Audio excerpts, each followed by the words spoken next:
And here we go. Here is our full house. We got the kid in the top left corner. We got Isabel over in the top right. SD! Chat SD in the flesh, repping his Detroit Lions gear. Of course, he's playing my Steelers today. SD, finally, we get to see the face to the name, looking handsome, if I do say so myself. And then, of course, we got Papa James, DM James in the house, repping the New York Yankees, of course. And then we got our guy, that dude, Dev, repping the Bears. You already know, Justin Fields, he was looking good. He was looking good. There's a lot of exciting things coming for the Bears this year. I really feel it in my soul. So, without further ado, let us go ahead and get started with our subject matters. For all of our new people, don't be nervous. Don't be, whatever. It's just super chill. It's super laid back. I like to laugh. I like, we can crack jokes. We can do all those things. So let's just have a good time. Our first subject matter, our first topic, obviously this made national news. And we're actually going to start off with Isabel first with this topic. But as many of you know, there was a melee. There was quite the melee in Cincinnati, Ohio, during a joint practice with the Cincinnati Bengals and the Los Angeles Rams. They actually played in a preseason game last night. I believe the Cincinnati Bengals won. Obviously, we know that preseason in terms of, outcome doesn't matter. It's all about, evaluating the talent, who's going to make the squad, who's going to be the 2s, 3s, and who's just going to be on waiver wires and getting the heck out of town from that particular team. But there was a brawl that broke out. I want to say either Thursday or Friday. Aaron Donald was throwing some helmets. He somehow, some way got a hold of some helmets and just started swinging. Now, we all know that Aaron Donald, he's a beast when it comes to talent. Like, he's literally one of the top, if not the top, defensive player in the NFL. And I think it's fair to say that Aaron Donald is definitely built different, right? He's built different, but I feel like we're kind of getting into the area of seeing a different kind of built different. Like, first it was like the crazy, chokehold maneuver that he was doing in practice a couple of weeks ago, in which people were kind of freaking out, and now we have this brawl. So I guess my question regarding this topic is, one, should this be a punishable offense? As we know, based on the NFL rules with joint practices, which I didn't realize, but I guess when it comes to brawls and it comes to fights with joint practices, the league itself can't do anything to the player. However, the league can discipline the team for that.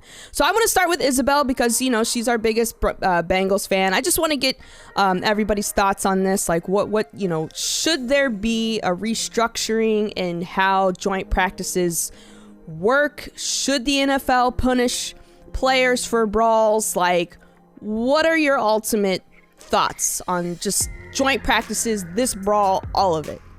Isabel. I wouldn't have thought it was a good idea to put the two Super Bowl teams together in a practice, is all I'm saying. I think he should be punished, though. I know they said the team was going to punish him, which probably equates to he's not going to get punished because they were going to do it in private. I feel like it's worse if you're throwing helmets, and it's not one, it was two. You're throwing helmets in a practice and game, because in a practice, this is where players are to be evaluated and coaches are trying to see who in the world is going to make their team, not a guy who's throwing helmets and is a veteran player. He should know better than to do that. And one of the biggest things that I look at is that when I was reading back to what all transpired this to happen, was he thought it was a good idea to go touch Joe Burrow, act like it was a sack and all that in practice. Obviously, the offensive line didn't take really highly of that. And if you know that this is a practice and that quarterbacks are off limits, why in the world did you go and do that? He was kind of asking for that to happen to him, and he kind of made it so that him having the two helmets was like kind of looked like he was the victim out of this, which he was not. The NFL can't touch him, but the clubs can, which is unfortunate. But the NFL should see this as this guy who just won the Super Bowl. He's a big inspiration to a lot of people. You have to at least do something about that, because otherwise other players are going to think it's a good idea that they can do that as well, which it's not. And one of the biggest things I think a lot of people are comparing this to with the Myles Garrett situation, and that is different. Just gonna say that now. That is different. That was on live television on, was it Monday Night Football, Thursday Night Football, one of the two. One of the two. And everybody saw it. It was all over the news the next day. Everybody saw that. And if the league did something and they didn't do anything after that. But this was in a practice, but it still went to live news. Right. So when it has that kind of publicity, there should be a punishment. Even if there wasn't that publicity, there should have still been a punishment. But seeing as if any punishment were to take place, he probably should be suspended from preseason games. Any type of preseason game. Regular season, they can't touch that because it's happened in the practice. But he should also probably be fined, because there was a picture of him of what it looked like, the helmets, and it looked like those helmets got damaged. Oh, the picture that I saw, like, he literally darn near flattened one of the helmets just based on the impact. Like, you can see the difference between, like the helmet as the way that it's supposed to look, and when he slammed it up against dude's head, like, it literally, like, flattened. Almost damn near flattened. Yeah. Yeah, and so I think there should be damage for reparations as well for him, because obviously that's not his own team's helmets. That's somebody else's helmets. So he should be fined at least to pay for those as well. Yeah. So that's really my thoughts about it. Okay, very nice, very nice. Let's go to our newest member of this panel, SD in the flesh. As you guys know, SD's been in my community. He's been in C Money's community. I mean, he's really just a part of all of our community, but we finally get to see him in the flesh. We saw Papa James finally in the flesh about a month ago. Now we see SD. SD, let us know what you think about this situation. What do you think should happen? What is your opinion? Talk to us. First of all, I just want to find out how Aaron Donald, of all people, was able to get two helmets. Like, those, first of all, helmets just by themselves with football players are basically like weapons anyway. And you gave the biggest guy out of everybody just two, and he's just swinging them around. It doesn't look. It's not a good look for anybody, really. But on Izzy's point about him maybe being suspended or fined, I think that, I just like to see exactly how everything kind of went together, because joint practices are always, high intensity. I think that's how the coaches like it. They want to see their guys, their first stringers and their second stringers really, go up against another team in a setting that isn't as intense as a game. But, during training camp, you're really just going up against your guys all the time. So it's a good way for them to measure how these guys go up against another team. And I think that's fine. And I think me and the kid even talked about this a little bit. It always seems like every year or so, there's always a big fight at joint practice, whether it's between two teams or even within a team. This just always seems to happen. So I'm not really surprised that a practice between the two Super Bowl teams from last year got crazy. But it's weird to say if a suspension is necessary, especially for preseason, because first of all, starters don't even really play that much to begin with. You're not going to see Aaron Donald play 4 quarters, and a lot of people say preseason really doesn't matter anyway. I think a fine might be great. And I don't really see the Rams ever putting a suspension or anything on Aaron Donald anyway. Why would you punish your best player even if he wasn't wrong, especially in a situation and preseason where it really doesn't matter? Sure. But I think what really needs to happen, at least in the NFL, is that I think coaches really need to, I don't want to say kind of, enforce things a little bit better, but kind of understand, if two players are going at it, don't be afraid to just take them out and say, hey, we're not starting any fights, because coaches always say we're not here to fight, and it always ends up being a fight. So I think the coaches and the teams have to do better kind of, reeling in their players, even if they're starters, just kind of, saying that it's a bad look if you start a brawl, and it's especially a bad look if you got two helmets swinging away, so they got to do better at that. Yeah, I would agree with you. And it's funny because it's exactly like you said, That's one of the first things that the coaches tell the players prior to these joint practices is no fighting. Absolutely no fighting. And my thing is, I mean, yeah, these fights end up happening anyway. You know, it's just the players are just so used to banging up against each other, you know, and then when they're finally banging up against someone else, it obviously feels different. The technique is different, and they actually have to work. And, you know, you can't fight during a game. So why do you try to get away with fighting during practice? That's just always been one of my things. Kid, what do you think about this?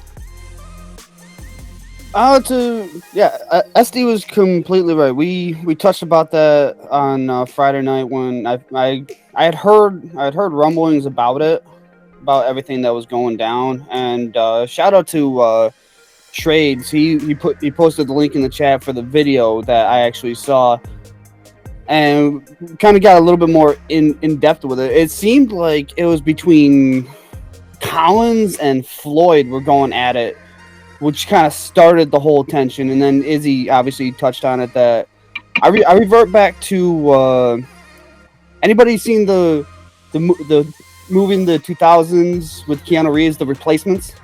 Yes, classic. Yeah. When Reeves gets hit at practice, he looks at his middle linebacker. He goes, "Red means stop, like a stoplight." Yeah. Obviously, quarterbacks are wearing the red jerseys. They're not supposed to be touched. Why are you antagonizing this? And Lauren, you hit on it as well. Like, you're hitting people. Fights are gonna happen in between teams. But at the exact same time, why do we have joint practices that are gonna put that? Because there's that competitive edge, that aggression, that controlled aggression, that killer instinct that every single NFL player needs to have. Mm-hmm. And when you're banging up against a member of an opposing team, especially a team that you just faced 7 months ago, yeah, in the biggest game of the year, and it came down to the wire. Like, emotions are still going to be raw from that. The Bengals are going to be, you know, they revamped some things. They're going to be looking and be like, "Yo, we ain't no slouch. You just barely beat us." Yeah. Like, I think joint practices can be good as long as if they're controlled a little bit better. As a Bills fan facing the Rams week 1, do I think he should be suspended for that? Because I mean, he's a big boy, and I don't know how he grabbed 2 helmets. It looked like he just jumped on top of them and started ripping helmets. So would I love for him to be suspended and face them without their best player? Hell yes, without a doubt. Will that happen? No, not at all. But joint practices, I think, can be a good thing as long as it's controlled a little bit better. Yeah, I think joint practices are a great thing. I think for me, it just comes down to discipline, you know? Like, it really just comes down to you're professionals, you're grown men, you're adults, you know what's expected of you during these practices. I understand that, you know, some things can go a little overboard, or, you know, there might be some chirping here and there, but it just, you know, there is an aspect of discipline to it. Dev, what do you think about this? Did Joe Burrow get hurt? No. Oh, all of this shit don't matter.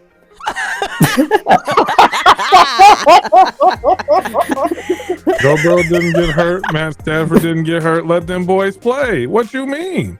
Yeah. What do you mean? Let them boys play. Head, you make it a weapon, and when it does make contact with somebody, that is getting hurt. So that's where it's practice. It's practice. It's different. It's different. Look, as someone who it's different getting hurt in a practice than getting hit contact intentionally. That's the difference. As someone who's been, you know, blessed with the opportunity to partake in some of these at a little bit of a not a little bit, but a lower level, but nonetheless, you still had joint practices and stuff like that. This is regular. This is a regular occurrence, right? Like, you're asking, you know, folks to be professional and it's a physical an emotional sport, right? Like, what are you setting the tone for, right? If this is practice, then what are you really setting the tone for? And I'm with Izzy. I really don't think there should have been any reason these two teams, of all teams in the NFL, should have had a joint practice after they just got done having a hard-fought Super Bowl, right? Like, and we all know Cincinnati feels like that they definitely let themselves down. So hell yeah. They gonna take a chance to stick it to them if they can. They just didn't know Aaron Donald was about to return fucking the Hulk on their ass and be like, oh, so it's like this? You can't be upset about it. You know what I'm saying? Like, you really can't. Yeah. This is totally different than like the Mason Rudolph and Myles Garrett situation in my eyes. This is, you know what I'm saying? It's just different, right? Do I think he definitely needs to have a stern talking to, and they probably took a little bit of money out of his pocket, 200%. They also probably went back and said, hey, make sure you let them up to know that we steal that and they gonna have to come through us. You know what I mean? Like they had both of those conversations in the same meeting. You know, the picture was cool. We're gonna see lots of memes. Yeah. I mean, we already started to see them with, what is it, the Game of Thrones? Like, and I don't know about you, but I'm not necessarily going to go out of my way to piss off Aaron Donald. Like, there's about 4 or 5 dudes that I'm probably going to be like, you got it, pimp. It's cool. It's not even that serious. Like, this practice. You know what I'm saying? Real quick. But I don't have a real problem with it, right? Do I think... Right. I think us as outside individuals, we're quick to be like, oh, you can't do this, and no, this shouldn't happen, and this, that, and the other. But sometimes you have to think about like some of the things that you've done that would be known in the same light of just as irrational over something small, right? None of us are obviously swinging helmets at each other and stuff like that, but we've all popped off, or we've all said things or done things or been, you know, little stick and move type situations when people have done, you know, whatever. So I give the man a benefit of the doubt, right? Like, they're hitting. We're a week out before the season really starts. He came back. He knows what he is. They know what they are. They know that they're the 2 top dogs in the NFL. So of course, it's gonna be exactly that. I was surprised to hear that these joint practices were happening. I was surprised to hear that this took as long as it did to happen, because I think they started practicing together on Tuesday. So the fact that they made it till Thursday or Friday is that's a W if you ask me.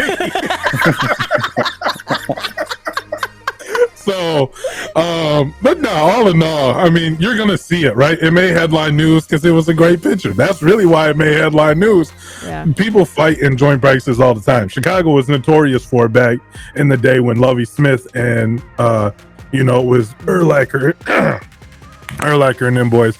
They were notorious for fighting in joint practice. So, like, it's not that big of a deal. Papa James, what do you think? Yeah, it's kind of interesting to hear everybody, because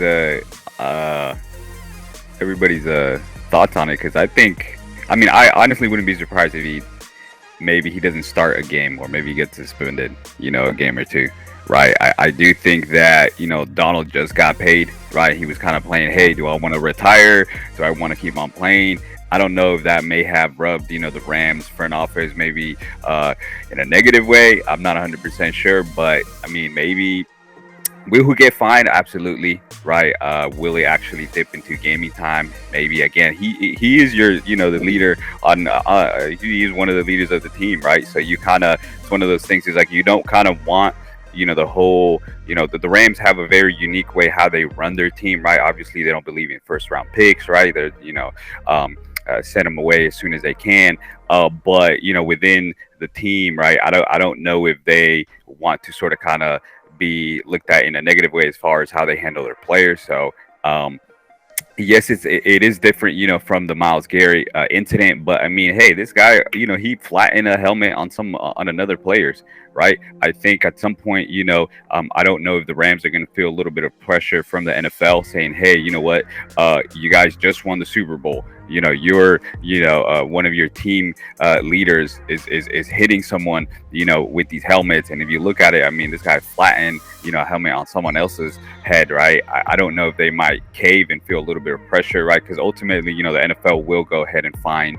the Rams. So I'm not sure if they're like, hey, as they're debating what they're going to do, how they're going to handle the situation, if they're going to be like, all right, hey, if we handle the situation lightly, will the NFL bring down the hammer on us, right? With whatever fine. So it's like they may be in an interesting spot, right? Because it's like not obviously no one wants to see the wrath of Goddell, right? So it's going to be interesting to see what happens, but yeah, I honestly think he should get at least maybe like a game or two, right? I mean, again, it's like you want to set the tone, right, within your team, right?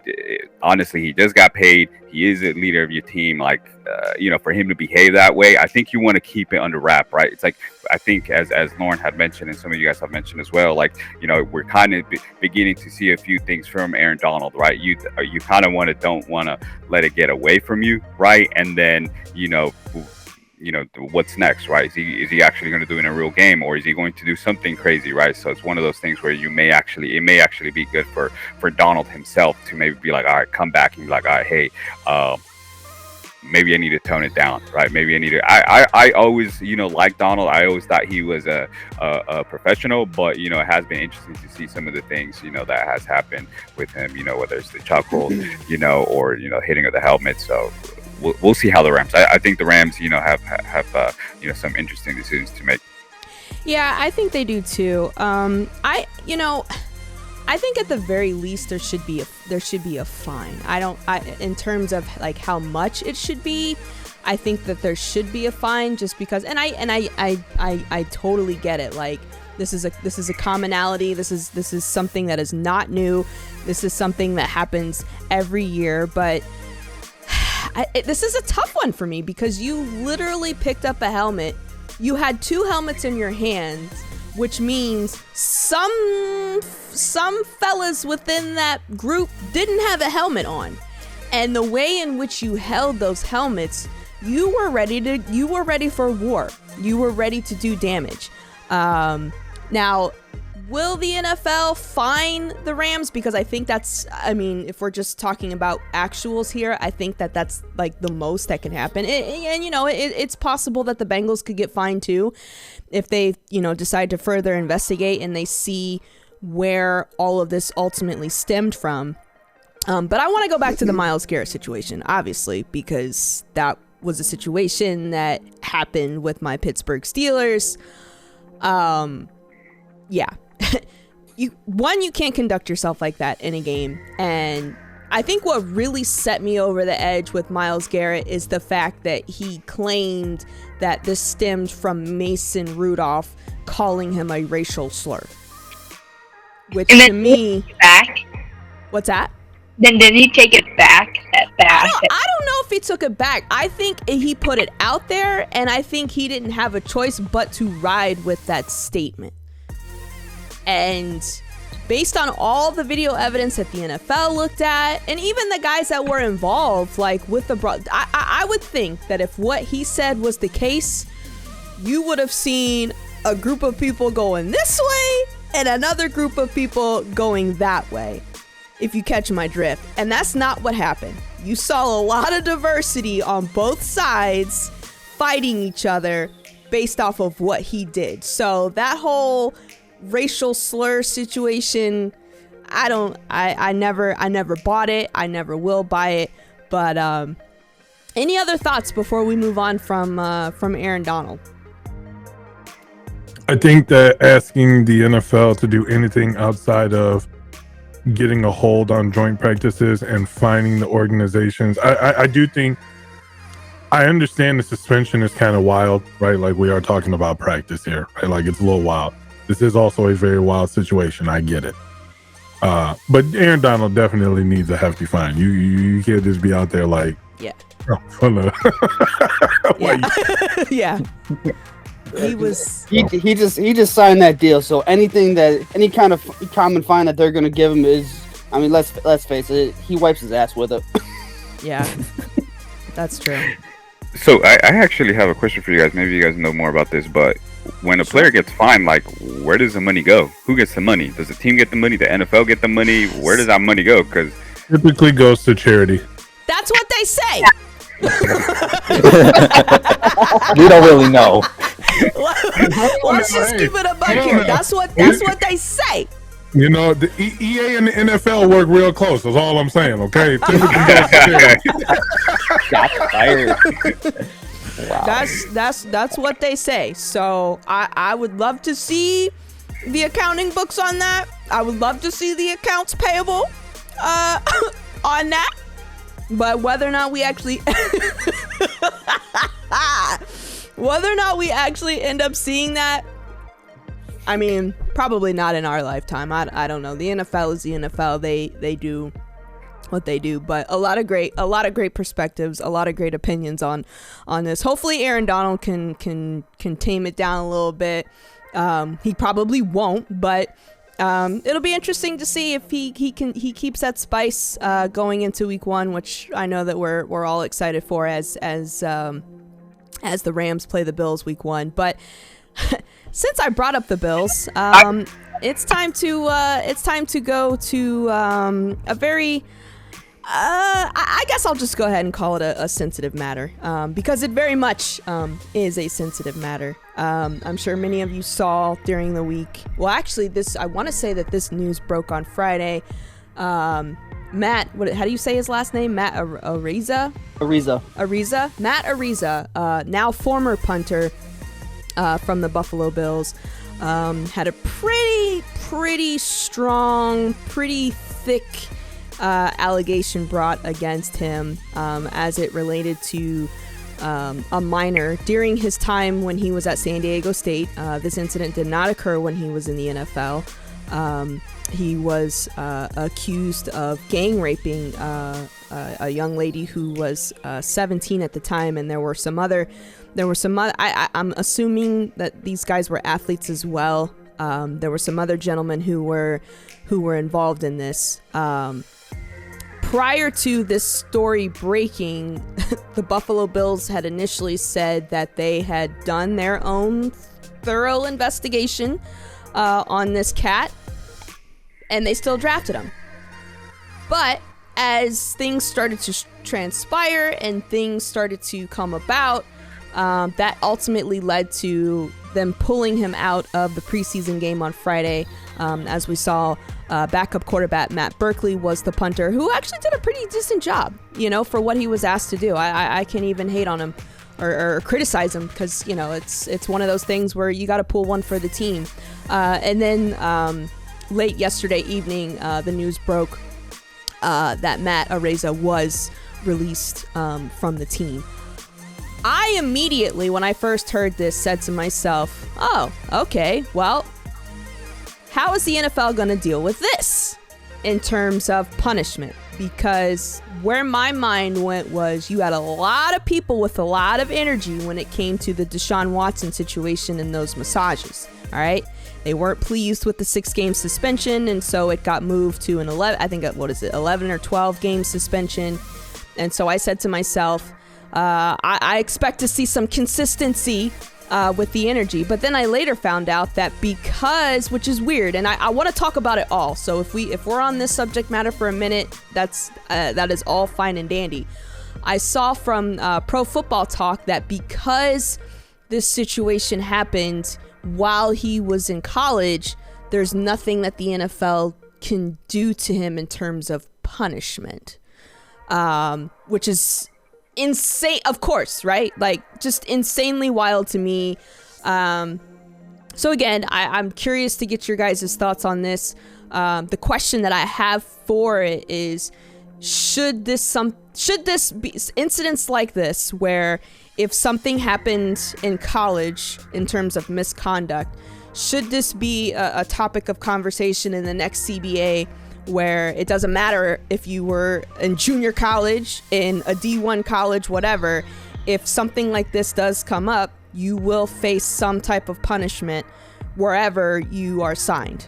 So let's say that he signs with, I don't know, Seattle or something because their kicker gets hurt. Will that should that punishment follow him wherever he goes? Dev, I want to start with you on this one, if that's okay. If you want me to go to somebody else, I can go to somebody else. I hear you. Yeah. First and foremost, look, the whole situation is bad. Yes. You cannot. Let's just start from the facts. The facts are half the league knew about this before yesterday. It has come out that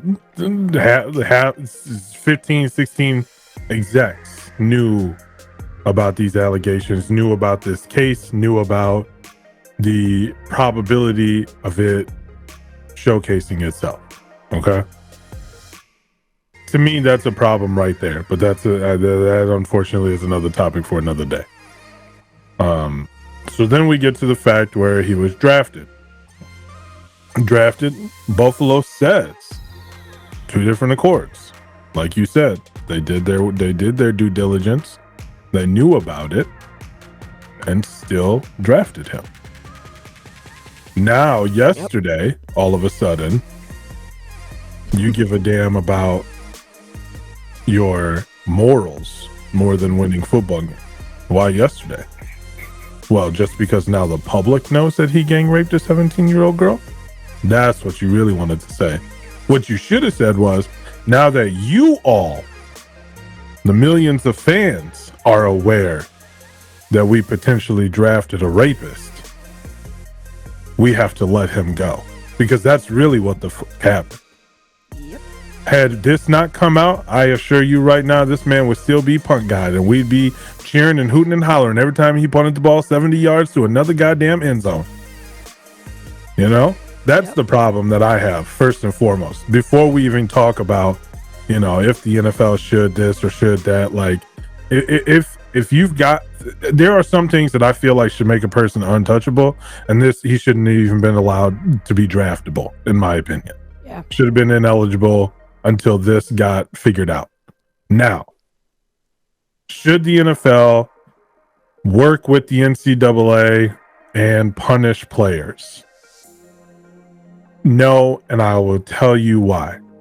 Because at any given time, it could be, well, why didn't you? Oh, well, why didn't you? Oh, well, why didn't you?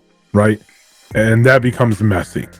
Right? Because we should be saying, if this happened over a year ago, why didn't he get, any sort of issues through his university or the NCAA governing body?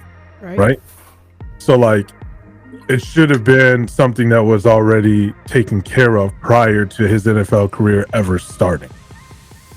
So I think when you look at it from that essence, no, because then all of a sudden the blame game just becomes dirty. It gets muddy and everybody's going to be upset, right? The NFL is like, look, we govern this. We already have 52 men on a roster, over 30 teams, plus all these executives and X, Y, and Z and whatnot that we have to govern. We don't want to also have to worry about what the hell you guys are doing down there. You guys govern your people. We'll take care of ours. Exactly. And from a business perspective, that's just a smart way to do things publicly, in the world of social media and everything being, just a text message away. It's not the best answer, but I think it's the best answer for business. And we have to remember that at the end of the day, the NFL is a business, right? Like, your job isn't going to not, like, it's like saying that you work at Toyota, but you have a chance to get to Lexus, but you got in trouble at Toyota. We're not going to hire you at Lexus. Well, if you sell enough Toyotas, damn it, I'm pretty damn sure guarantee you're probably going to get hired at Lexus. Yeah. Right. So, like, I think it's the same idea. It's not great, again, when you're looking at things from the public eye. And like I said, I think his whole career, if this is true and this happened when they say it happened, and, this young lady's story is true, that she told the university police, she told the regular police, she was reaching out to aldermans and all kinds of anybody she could get to listen to she reached out to prior to this civil case. And it seemed like a lot of it just got swept under the rug for a punter. That's what's killing me. This ain't even a quarterback. Yeah, this ain't wide receiver, a running back. We talking about a punter. Nasty AF. You know, and I'm not disrespecting any punters out there, but I'm just saying, like, we're talking about a punter. You know, so like, that to me gives me all kinds of warnings and issues, and you know, we could even go further, but you know, we ain't got that much time. So to answer the question that you asked, though, no, I think that's the best move for the NFL is to just govern what happens once you become an NFL employee. For sure. SD, what do you think?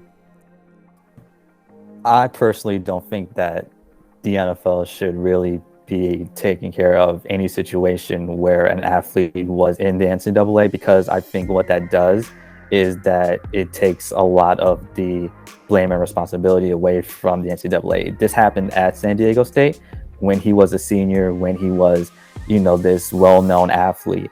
And from what I read, basically the university police and everybody basically buried the whole story and the situation for as long as they could, basically until he got drafted. And I think letting the NFL take responsibility for that sets a bad precedent for letting other universities bury cases, and then when they get drafted, you know, suddenly the civil cases come up and everything, and then suddenly the NFL has to put up a punishment. Meanwhile, the NCAA just kind of gets to go off and let things just go like it never happened. But it happened on their watch, and this isn't the first time the NCAA has let sexual assault cases with athletes kind of go under.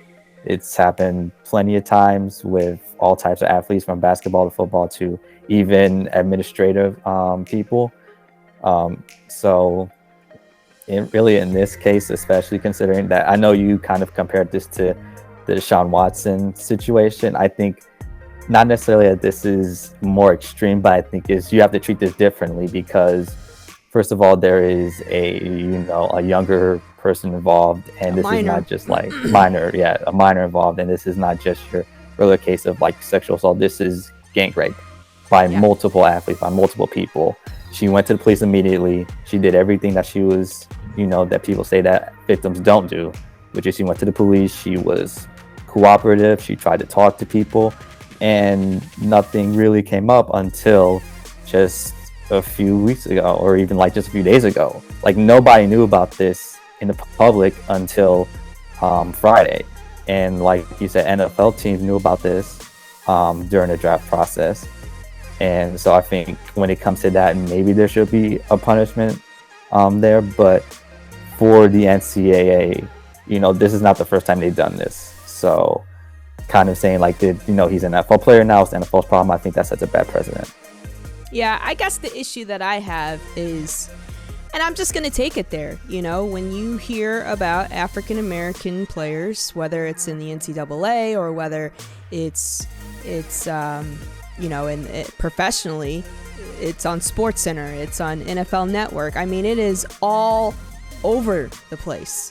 I mean, and then you have situations like this where it's like everyone knows about it, but no one's really talking about it until their hand gets forced to talk about it. And Dev, I think you hit the nail on the head too when it comes to these NFL teams. Like, they just need to be honest. Now that everybody knows about it, now that it's public, now you want to care. Because this isn't the first time. This is not the first time where we've heard a team say, we've done, we did our due diligence, we did our research on him, and we at the time thought everything was okay, but now that it becomes public, it's not okay anymore. He's not punting in the last preseason game, and by the way, we're cutting him, we're taking all of his merch off of Bills.com, BuffaloBills.com shop. Like, it's just, they just got to do better. They got to do better. Let's get Isabel in here. Let's get a female perspective on this. Go ahead, Isabel.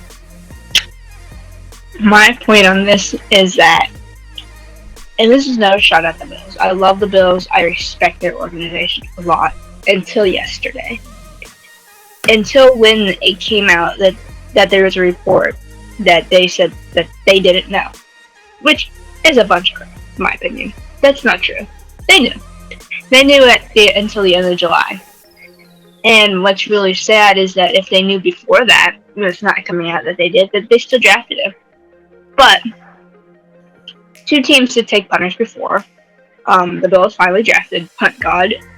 And there's probably a reason why. They also knew. And this kind of goes back to a situation that happened with my team, the Jackson Carmen situation that came out, that you don't hear about anymore. Even though I think it's still a big deal that he raped a girl, and that people think that there's a reason why the teams passed on him, and that the Bengals took him, but they didn't know, but it turns out that they did know.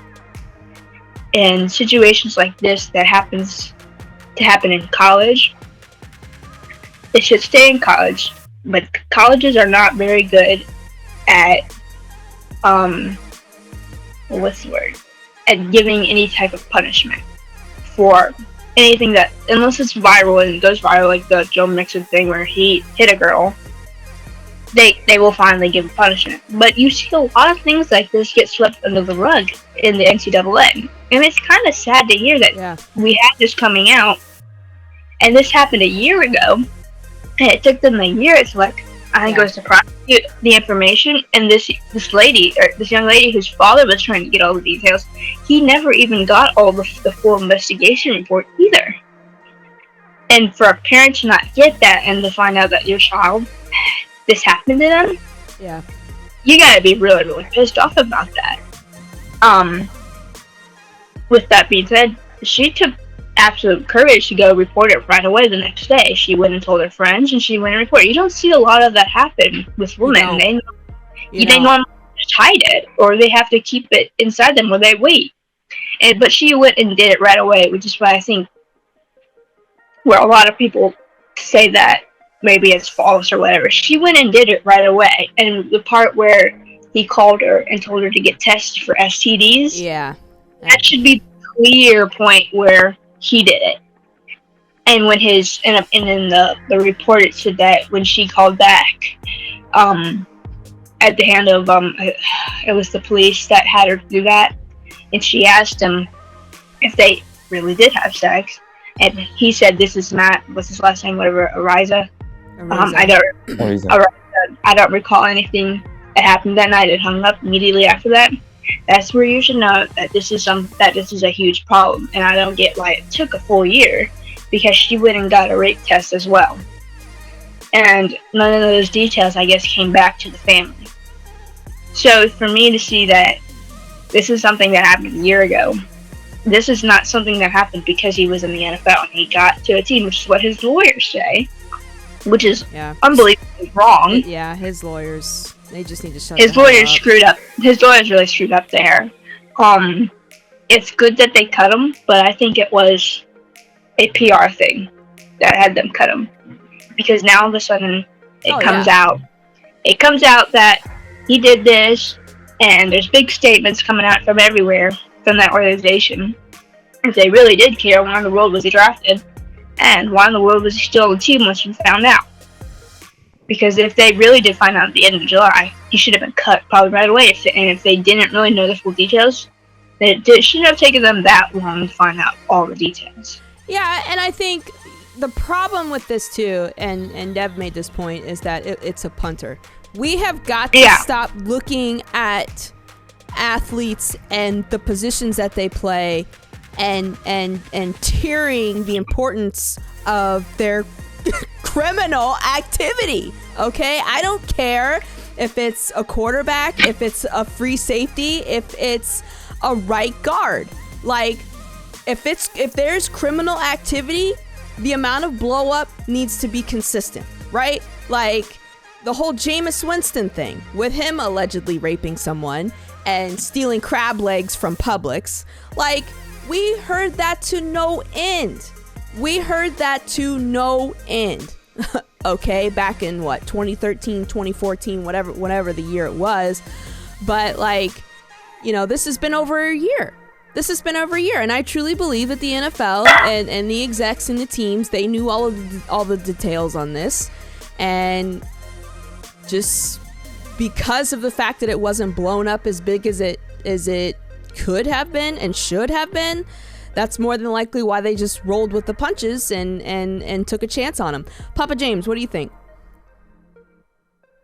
Yeah, I think going back to the question as far as like, hey, should the NFL, get involved with the NCAA? Like the NFL already has a hard time, keeping their own, teams and owners in check. Like if, Bills, yeah. I mean, do they not have a PR, department? I mean, they should have seen it. I mean, it's like, okay, obviously now the public is aware, and then they go ahead and cut them. Like, it's they should have thought of this. I don't know if they really truly I don't know what homework they did, right? I don't know what due diligence they did, because it's like, okay, now the public knows, dang, you cut them. Like, had the public not known, do you keep them around? Like, this is not news that was, that developed in the last, 48 hours. Like, this is a year-old long thing. So it's like, it's just, NFL should not get involved with the NCAA. They're already struggling to keep their owners in check, the teams in check, and it's just like, it's just a bad look for the Bills, to be honest. No offense, the kid, but I honestly think, they should have done better. San Diego State should be on the hot seat. They should be looked at if this is a one, happened a year ago. I mean, it's just from we have to hold these institutions accountable, right? Whether it's the NFL, whether it's like San Diego State, it's just like we do tend to see athletes as a different tier of individuals, right? And I think we, to some point, like we have everybody needs to be held accountable, right? Whether it's the schools, the individuals, the athletes. Like, hey, it's obviously a very sensitive topic. Honestly, he shouldn't have. Me personally, he shouldn't even have been drafted, right? But the fact that it's interesting how some teams are willing to take risks on certain individuals under certain circumstances because of but they're not willing to take a risk on other players. It's very messy, to say the least. You said a very, very important word, and it's something that is clearly lacking or not being exercised on a consistent basis, and that's accountability. Okay, like I can't help but to go back to the Deshaun Watson situation. There's no doubt in my mind that he had some type of sexual activity with these women. Okay, my thing is there was zero accountability by the NFL to the Houston Texans. Zero. And they had to pay out women too in that situation. Okay, they settled out of court. There was litigation going on with these women and the Houston Texans. Why? Because the Houston Texans enabled him. There was no fine. There was no draft picks taken away. There wasn't none of that. There wasn't none of that. So I wholeheartedly agree that San Diego State needs to be held accountable in this situation, and the NCAA needs to come down on them. Like, at what point do we just really pause the money grab, man? Pause the money grab and be what you say you are, right? Be the stand-up citizen that person, scholar that you claim that you are. And kid, I purposely waited to have you go last because I know that you as a Bills fan have strong opinions about this, and you even said there was a couple angles that you were probably going to go with this. So definitely eager to hear your thoughts and your opinions about this whole matter. First off, shout out to the Bills for just cutting that asshole flat out. Like, They shouldn't have signed him out the first place. right there. But here's the thing, and I will rebuttal to that, DM James. Don't you worry about that. When I first heard about this, I was in Raw Dog stream. I think it was after Dev sent the raid over to him. That was the first time I had ever heard about this. And I even asked, I was like, oh, did you see what happened to those punter Matt Araiza? And Raw kind of mentioned something. I'm like, okay. My first thing is like, wait, what? Hold up. I need sources. Nobody gave them to me. Whatever. I did my own research on it.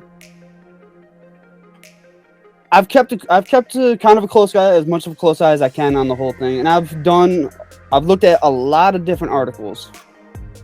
And there's been a few points that have stood out to me in the research that I've done. Now, obviously, if there's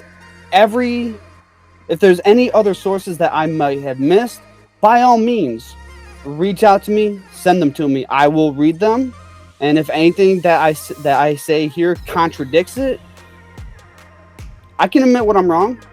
We're all human. Everything that I have seen points to when the question was asked, did they know about it in April before the draft? Everything that I've seen says no.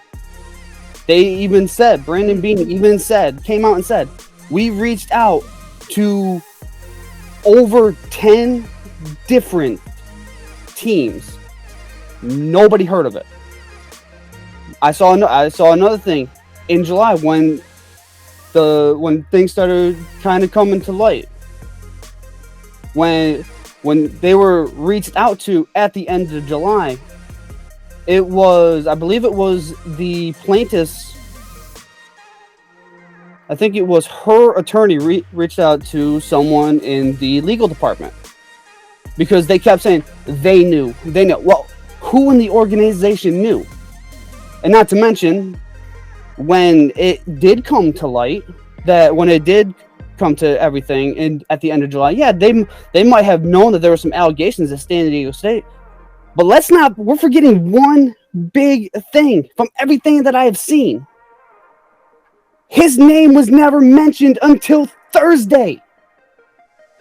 There ain't no way in hell the team could have known that he was going to be under investigation until it all came to light. So to say that Buffalo didn't do their due diligence, I'm going to disagree with that, because going back to the Deshaun Watson situation, going back to let's go back a little bit further. Everybody knows this. Aaron Hernandez, back in Florida. Everybody knew he was a gangbanger. Come on now, let's be realistic about this. I don't think he was a gangbanger. I think he was just involved with. He was just doing some not so nice things. Like he was shady shit. That's for damn sure. He was a bad boy. He was involved with some people. But in terms of him actually being a gang member, I don't think he was. But go ahead. Getting back to the team, and this is why I'm defending the team. I make no mistake about it. I am not defending Matt Araiza. Sure. I will touch on that in 1 minute here. I'm going to defend my team because if there's a lot of shady shit that goes on, but as a fan of a team born and bred, I have family in Western New York. We're pretty much all Bills fans. I mean, you guys look when I play Madden. What's the team name? 716, the area code. Mm-hmm. This is true. I'm diehard Buffalo. I have to I'm giving them the benefit of the doubt, because if they didn't, if you're talking that they knew back in April, why draft the motherfucker? There's absolutely no way. You know what's gonna happen if this shit gets leaked out. You know what's gonna happen. It's gonna be a fucking PR nightmare. Why would you even want that damn headache? And let's be honest. They only drafted him because of one reason. His fucking leg. Because a punter like that can flip the field in terms of possession. They didn't need a punter. They haven't needed a punter the past 2 years. When you have one of the best offenses, you don't need a fucking punter. Come on now. Yeah. Now, as I looked at it as another way as well, as a man, I am absolutely fucking disgusted. Yeah. Regardless, and I know Dev touched on it, regardless if the rape allegations are true, regardless of that, something definitely went down that night. Will we ever know the full story? No. Probably not. Let's be realistic. We ain't never gonna. You cannot take what Araiza's what Araiza's counsel is saying, because they're getting paid to defend him. Of course, they're gonna say, "Oh, all those allegations are false. They're not true," because they're getting paid. Regardless if he wins the case or if he loses the case, they're still getting paid to defend this man. I am absolutely sick to my stomach about it. Well, you bring up an interesting point. I would be curious to know when he retained this legal counsel. When were these lawyers hired? Exactly. You know, that's another thing that isn't mentioned as well. Like we can all make revelations about kind of what's going on, what's happening, but we don't really know, because Brandon Beane even said when they heard some rumblings about something happening down in San Diego State, they reached out. But it's tough to do an investigation in July when there's not a lot of information that was being spewed. Let's not forget, San Diego State, the whole university, when she went to the cops and everything, an article that I read, the San Diego police told them not to do anything. They didn't start their own investigation till July, till legitimately last month.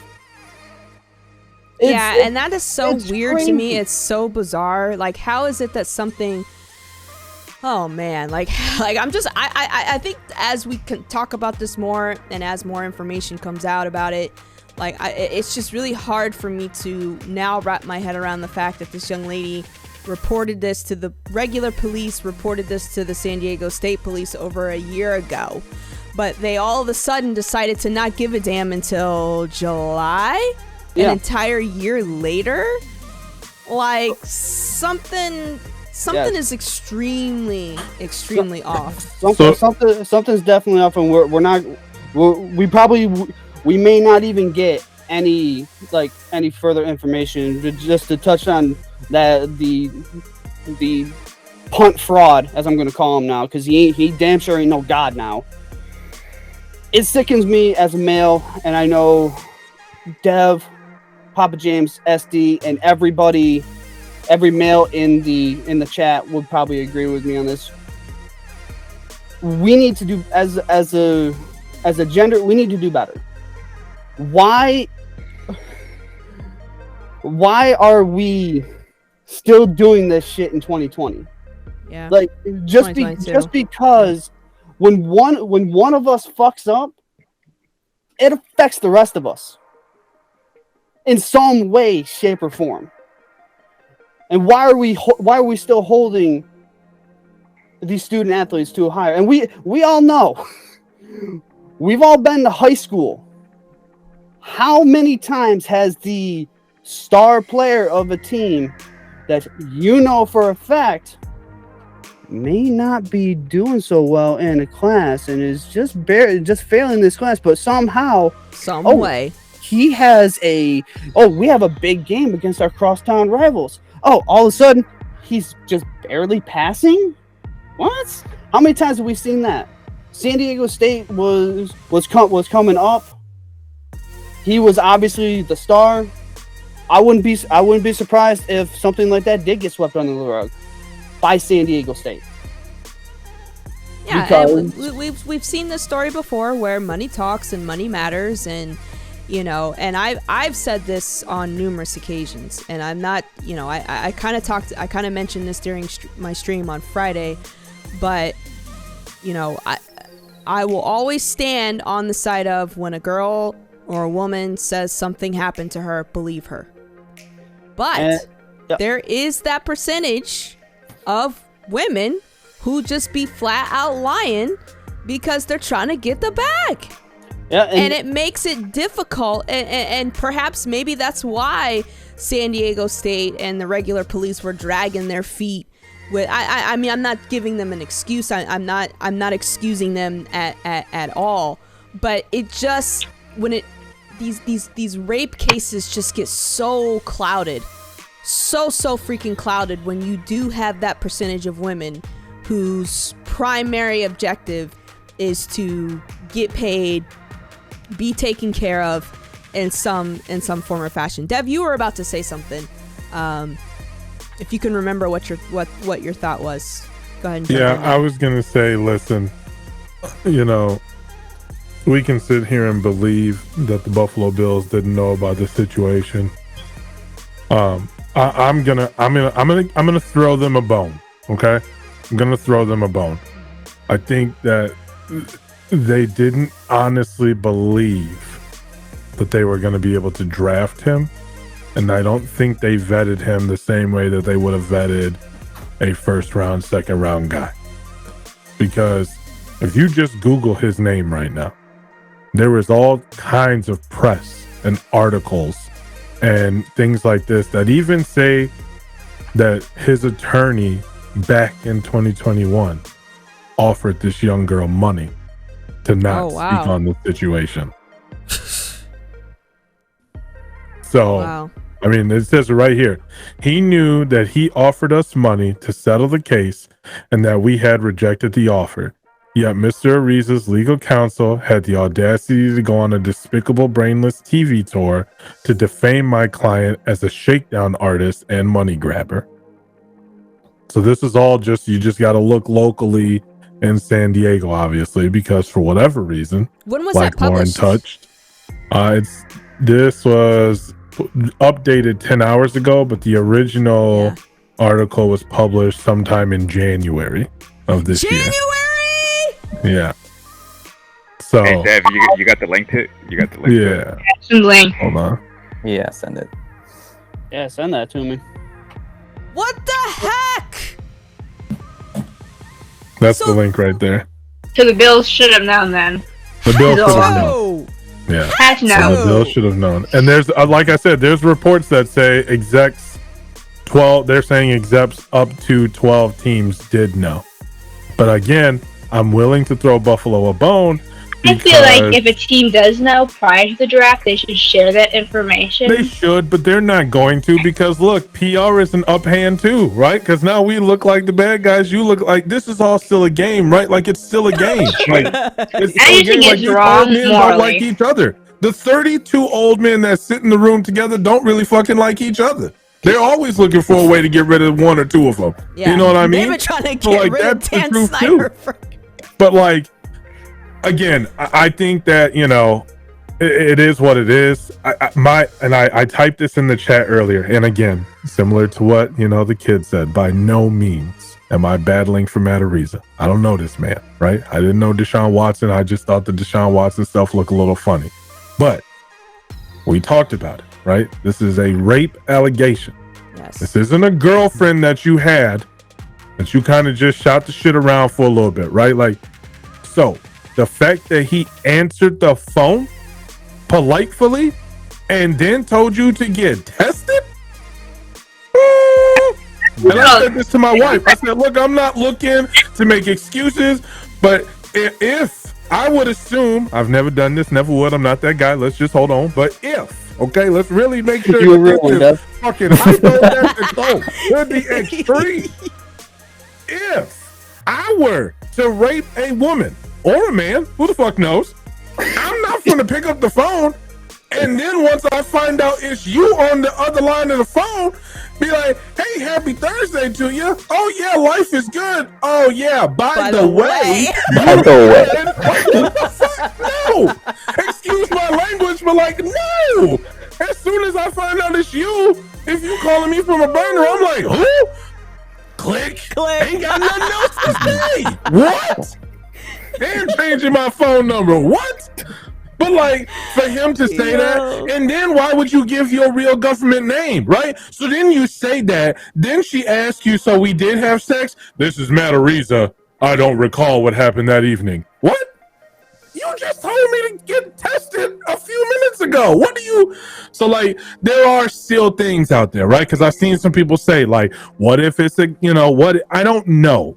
Right? The situation is bad. He shouldn't have been in said situation. Yeah. This is one of those things where like, you got to look at the person. Is he not maybe the greatest person? Don't know.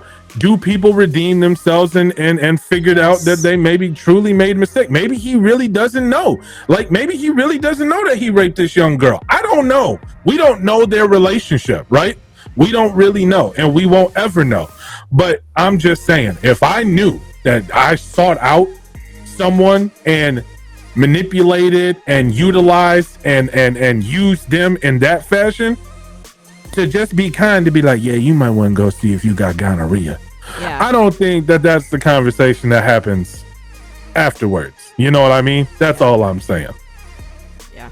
I mean, no matter. Sorry to cut you off, Lauren, but no matter what comes of these allegations, regardless of the fact, I think Supply had typed it in the chat.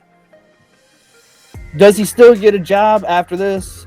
No, because it's out in the open now. You had sex with a minor. Yeah. The age of consent in California is 18. No matter if these allegations are true, no matter if they're false, your ass is cooked. Yeah. Ain't nobody taking his shot. The only thing you need to be worried about, if criminal charges come to it. Well, criminal charges, they have to come at this point in time. At some point. At some point. When you go to jail, don't drop the soap, big homie. You might want to get that soap on the rope, because they don't take too kindly to those. I think at this you would have to request those, and the fact that she doesn't want those also speaks volume. Say that again. I think the only way that criminal charges come about at this point is like either she does, or her family would have to press charges. Because if the police were really aware about this when she claims, that means that they've already done their investigation. They couldn't double back now just because it's a PR nightmare, right? They're not the NFL. They can't be like, oh shit, they caught on to the fact that we swept this under the rug for the university. Let's press charges now. I don't think there's any way that he could get criminal charges pressed against him at this point. So educate me on this, and this is why I like to have these discussions as well, is because there are a ton of things that I do not know and that I rely on you guys to educate me with. Isn't that the whole point of going to the police? Like, when you go to why would you just report a gang rape? I would think that you're wanting to not only report the gang rape, but also to press charges. Like, someone violated you, they held you against your will, therefore you are looking for criminal charges to come about. So I guess I'm confused as to where the drop-off of criminal charges. The way that it sounds, at least in the reports, the way that it sounds is that the police did, in fact, basically do their due diligence. I say that with air quotes, right? And they could not find enough to substantiate her story. Okay. They then went to the university. Test, though, so that makes you kind of think about. Well, here's the thing too, right? Like, you have to look at the details in her story. She admits to being under the influence. She admits, and I'm not saying that any of these things make her in the wrong. Right. Pause. Let me preface this, okay? I'm just telling you how the police work and what I know, because I've got a lot of police in my family. When things like that are admitted and they cannot substantiate your story, but I am also thrown back because they say she took a rape kit. If you got details of the rape kit that prove she was raped, I don't really understand where the drop off was. So this either sounds like there's some crooked shit going on between the university and the police department as a whole, or they really couldn't substantiate or pin it on a single person, X, Y, and Z. I don't know. Like, obviously I'm missing a lot of details too, but you are correct. You go to the police, you make a report because you are looking for criminal action to change. She said that. She's not on some revenge tour. She didn't want no money. She just wanted to make sure there were not other young women that had to go through what she felt, because it messed her up so much mentally that she dropped out of high school. She had to finish it online, like all kinds of other stuff, right? So I would say that, unfortunately, I don't know that there is a backdoor way for them to be charged criminally, because this was already made known to the police. Right. And this is almost over a year ago at this point. I would assume the police have probably closed this case. The idea of them picking this case back up and re-pursuing criminal charges, well, that would be really, really hard for them to do at this point and win that in the court of law. now after that? Yeah, I don't know that they could, and even if they did, I don't know that they would win that in the court of law, so I don't know that they would spend the resources to do so. And so that's why this is now a civil matter, right? Similar to a lot of the Deshaun Watson stuff. It wasn't that they were necessarily outside of the statute of limitations or any of that stuff. It was just that they knew when they went to that attorney, the attorney told them, we can't take this to criminal charges. We can take this to civil court. Right. And even the ones that they did decide to test with the whole grand jury, as we saw, the grand jury was like, there isn't enough substantial stuff here to really say that he did any of this. X, Y, T, and Z, yeah. Right.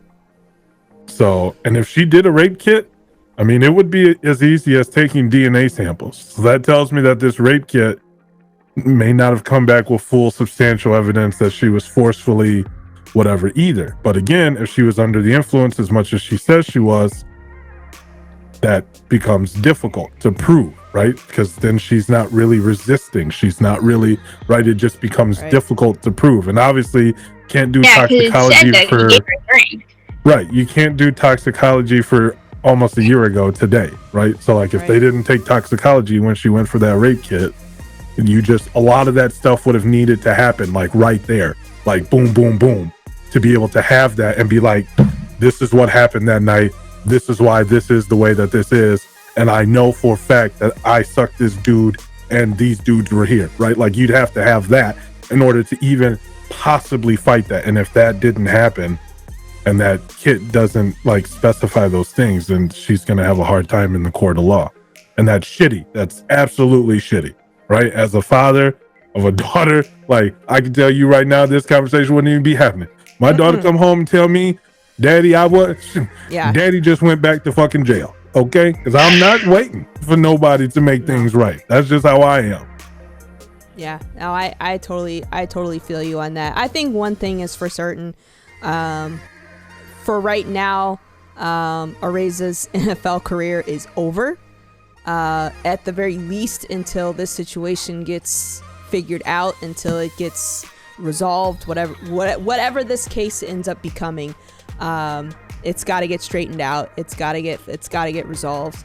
And I do intend to continue to follow this case, even though he's no longer with an NFL team.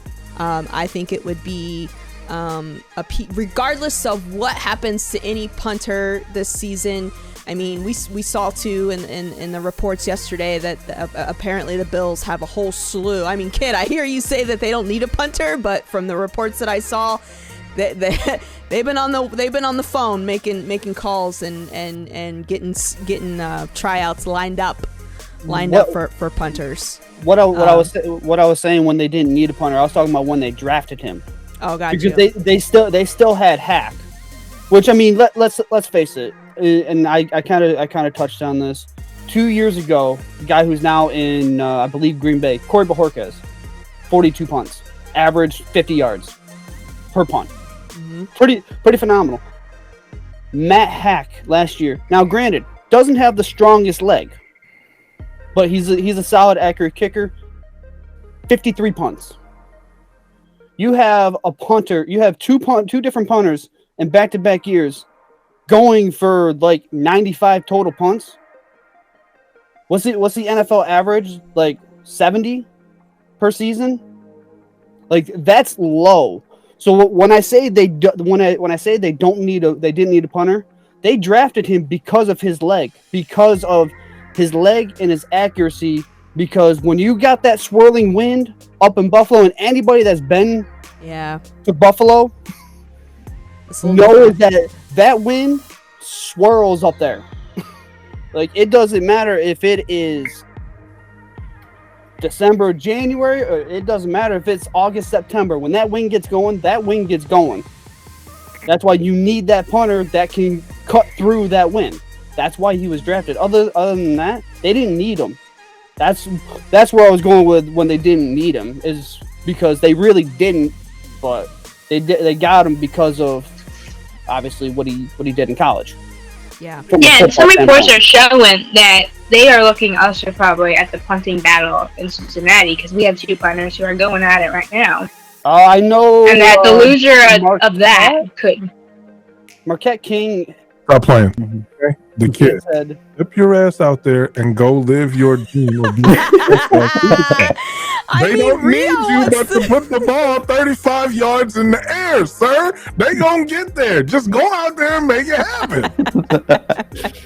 I know. You Marquette have to King be has like, look, I'm not gonna interest- press charges. You can pay me less than the league minimum, damn it. Just pay me $252 a year to come out here and be on the sideline for the game. That's better than season tickets. And I get to go to the league. Oh hell yeah! Oh, without a doubt. Where do I sign up for that Yeah, shit? exactly.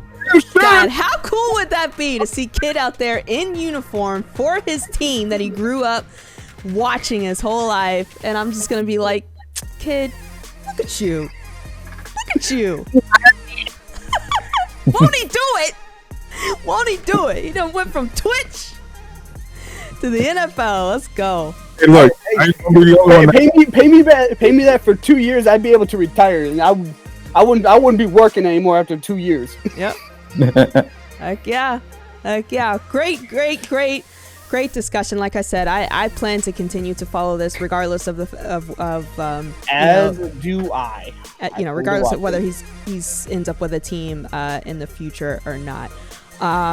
Moving on to our next subject, we've kind of talked a little bit about this individual a couple of times, but and I tried to figure out a way to incorporate the screenshot of what Odell said, but I think it was either on Twitter or on Instagram where there was a New York Giants fan who said, "Hey, come back to us, come back to us," and his response to that fan was, and I'm completely paraphrasing, but it was pretty much kind of like, "Hey, anything can happen. We'll see what the future holds." I know that he is still rehabbing from his injury/surgery that he had during the off season. I think it's fair to say at this point, with preseason, at least for the Rams, being completely over with, that more than likely he will not be a Los Angeles Ram. The Giants have a completely new coaching staff. The former offensive coordinator in Buffalo is now the coach in New York. Could we see a comeback? Could we see Odell Beckham head back to the NFC East and become a New York Giant? I mean, it's at this point you can sort of look at it from a clean slate. I would like to see him sign with the team at, and him being able to play this season.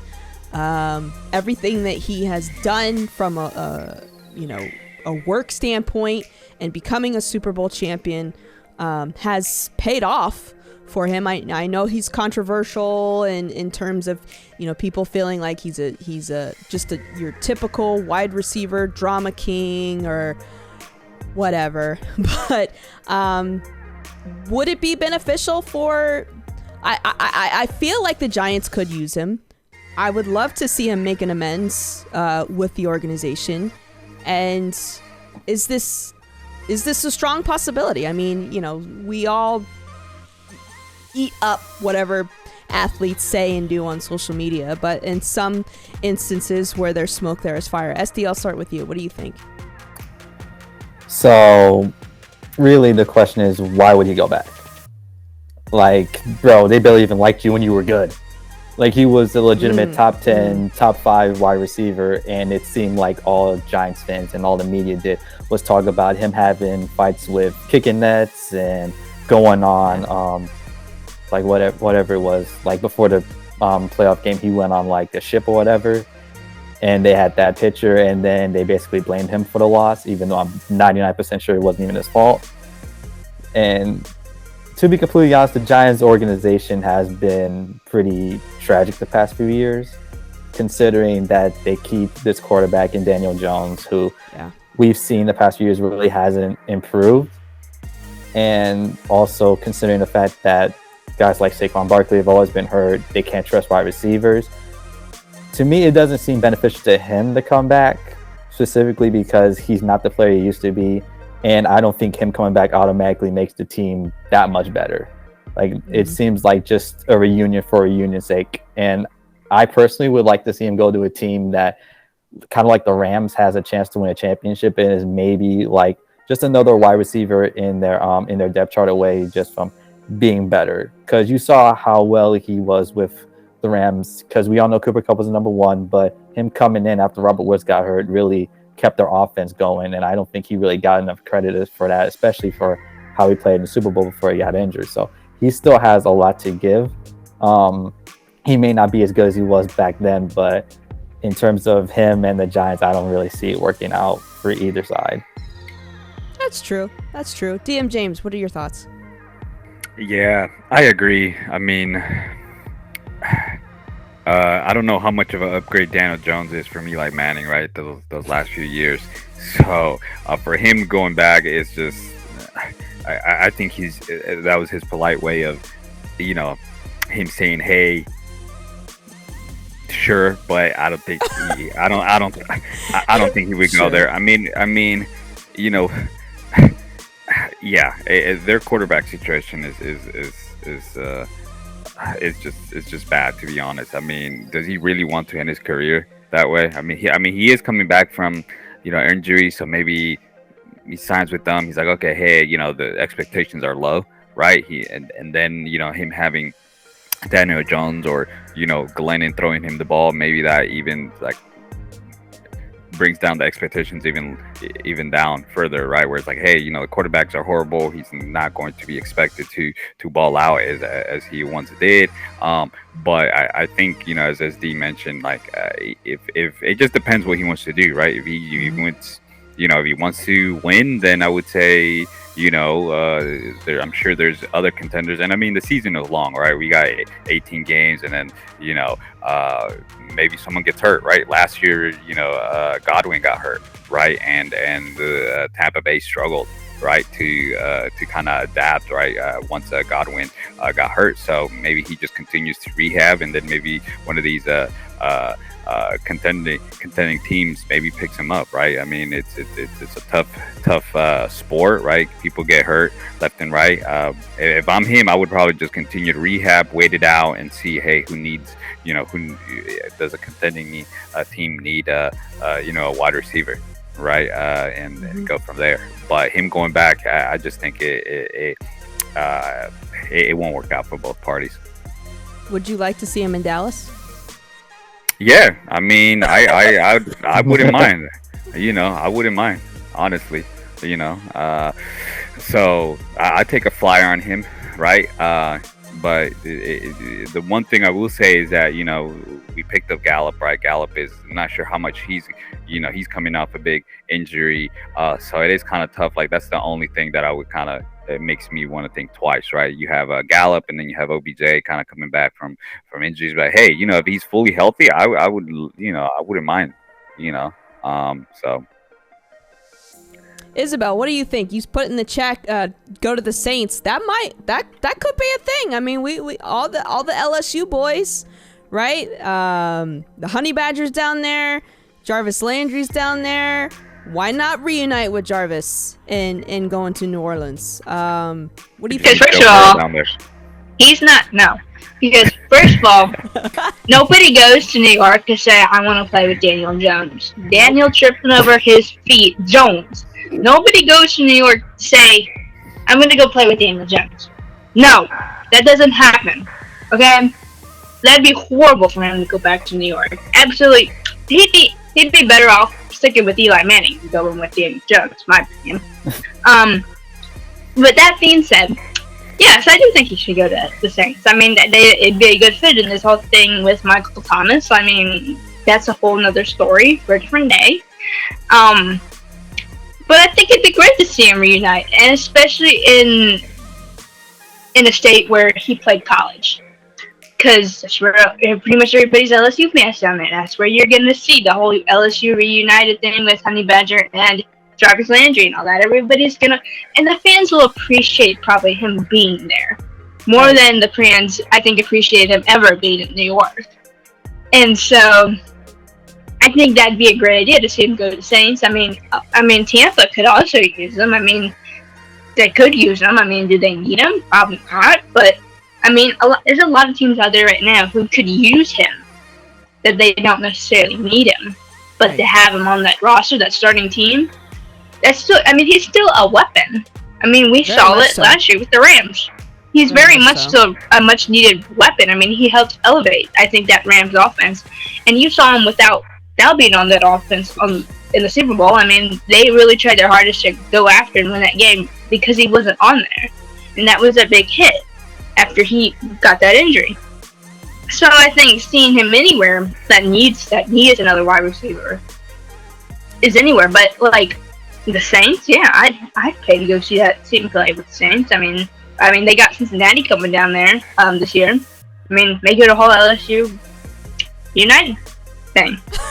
But yeah.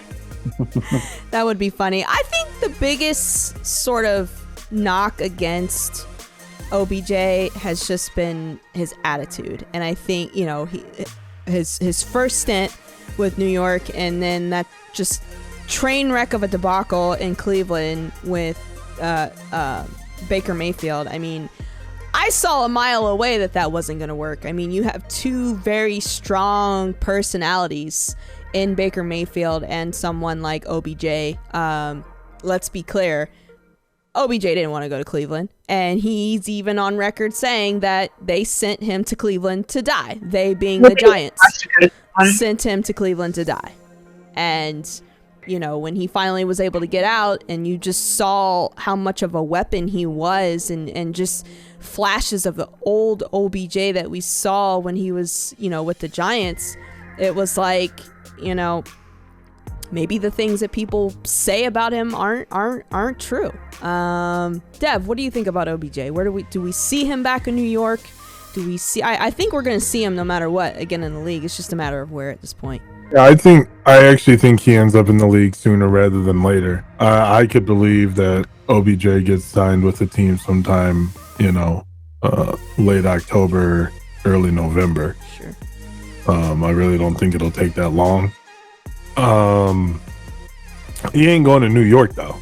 At least not the Giants. He might be a New York Jet. That's a team to watch out for. But he ain't going to the New York Giants. I mean, OBJ and Corey Davis out there in the New York Jets might be kind of nice. But especially with them wanting to be traded. I mean, that could really fit. Yeah, we'll see. So, who's the Jets quarterback again? He'll be. You said what? For right now, Joe Flacco. Who's the Jets quarterback again?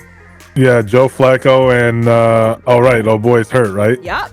Yeah. So who knows? But you never know. It's not going to be the New York Giants. They have, you know, I think when you asked me to peep this, I think they have like $5.4 million in cap space. That's not even enough for a signing bonus to get OBJ right now. You know what I'm saying? Let's call a spade a spade. If he doesn't get hurt, he was very much so on his way to being Super Bowl MVP. So,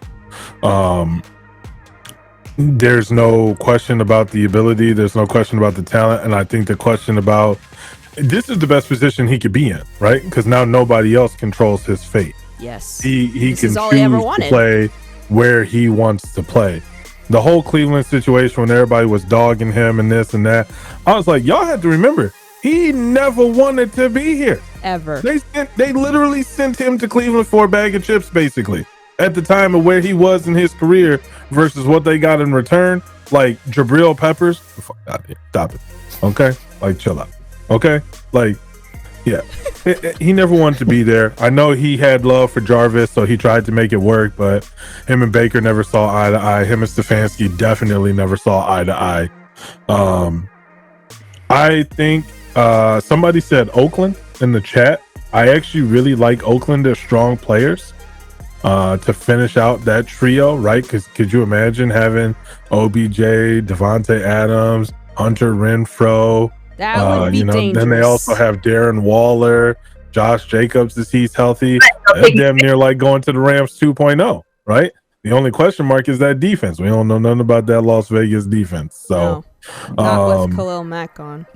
Yeah. Well, he's been gone for a minute. I don't know what I'm talking about. Statement. Yeah, it's all right. Sorry, so That's the only question is we don't really know much about that Las Vegas defense. Either way, I think that he goes somewhere. Yeah, What sorry, about Green Bobby. Bay? I corrected myself. I think he goes somewhere that I honestly think he goes somewhere that he's not the number one option. I actually think he loved playing alongside Cooper Kupp and being the number two option because it actually gave him the ability to matter every game. And once he goes somewhere that he's the number one option and the only option, I don't think he enjoys that. I think he got a taste of that in New York and he hates it.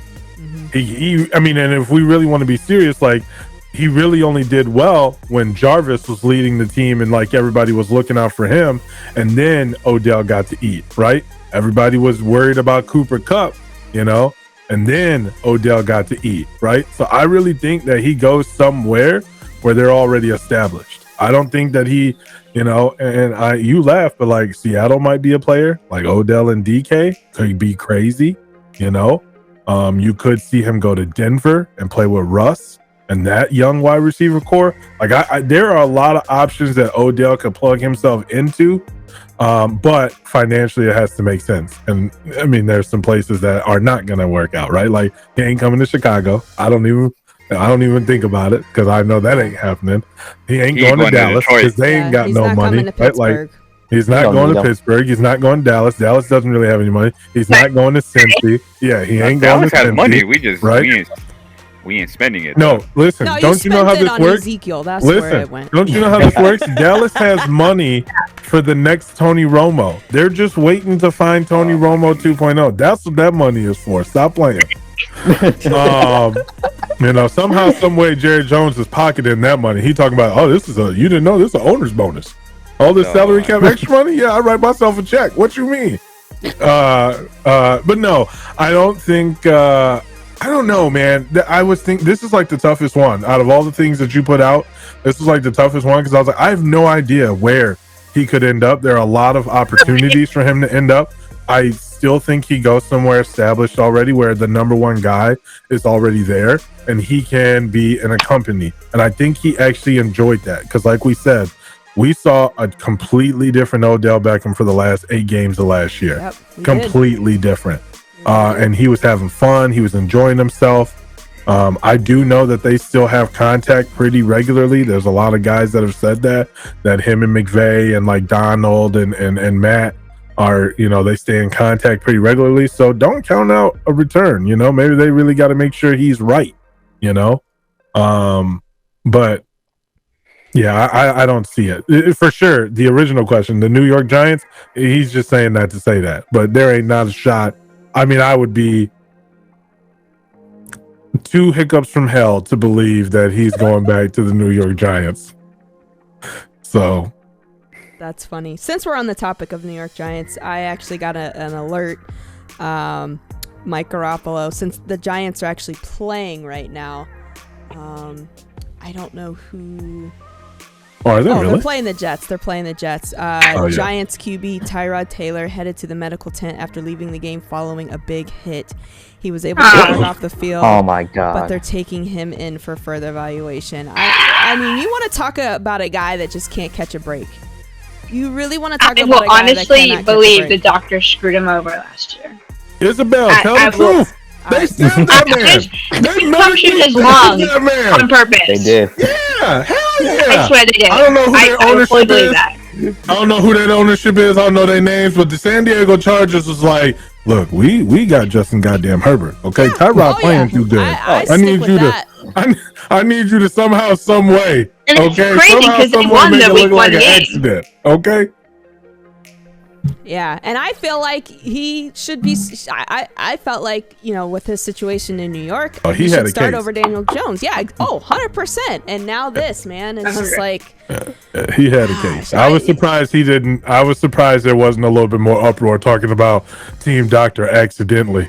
Huh? How many times have you done this? And you just accidentally punctured my lung? Oh, got it. Yeah, exactly. I feel like there should be a thing of they're responsible for it, that they should have some sort of right to blame that doctor.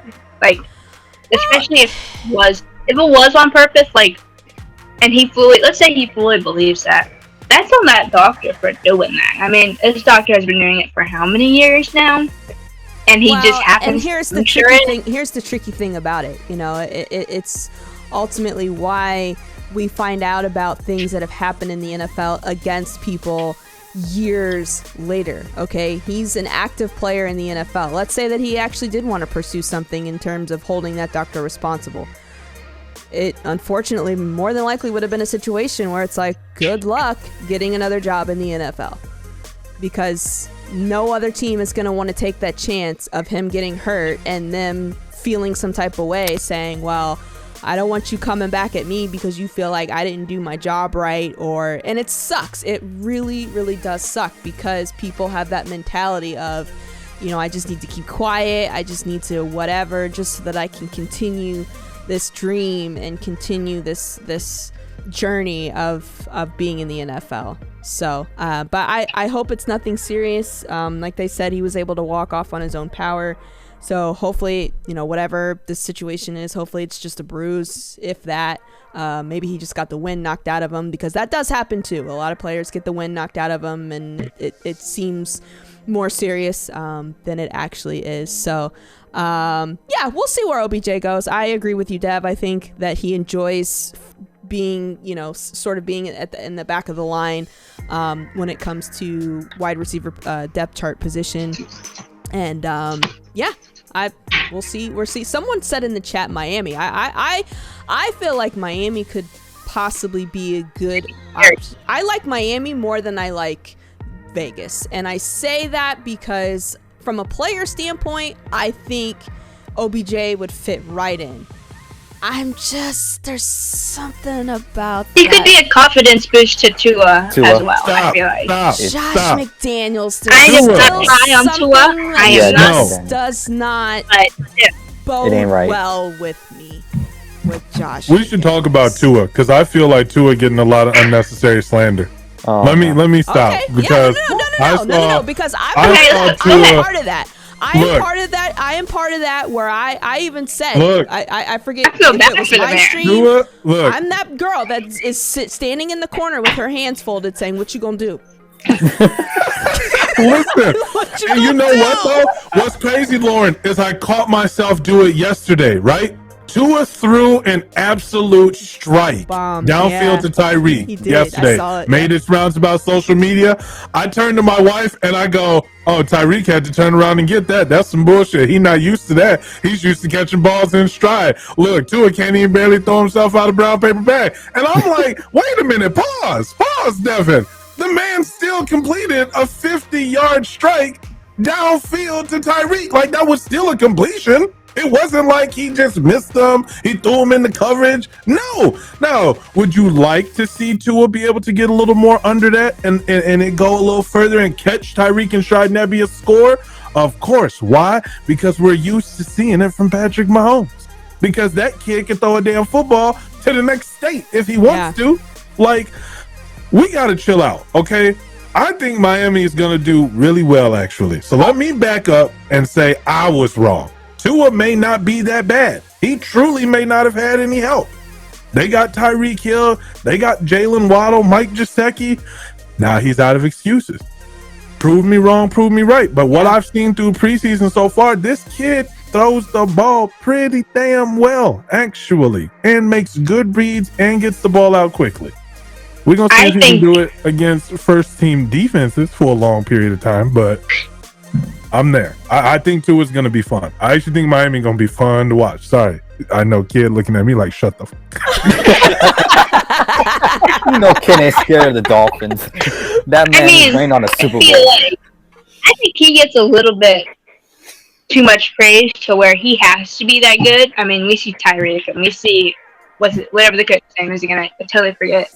But they've been like praising him so much after coming off like a pretty mess season that he does have to do really good this year to prove that he is still that guy. I mean, he was never that guy to begin with, but he can be that guy. And I feel like, especially with that whole thing with his wife's secret marriage and all that coming out, that is truly disrespectful to the man that he wanted that. That's private information, and they just happened to find it out.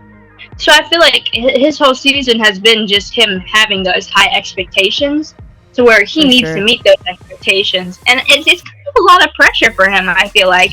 So that if he does meet those expectations, what do you have to say now about him? Does he have to be even higher expectations after that? Because if he already meets those expectations this year, I feel like he's locked in for that franchise quarterback. Yeah, there was an interview that I think his name is it Matt McDaniels, the Dolphins coach? Mike McDaniels. He did an interview with Dan Le Batard on the Dan Le Batard show, and he was talking about the trajectory of how Tua throws the ball.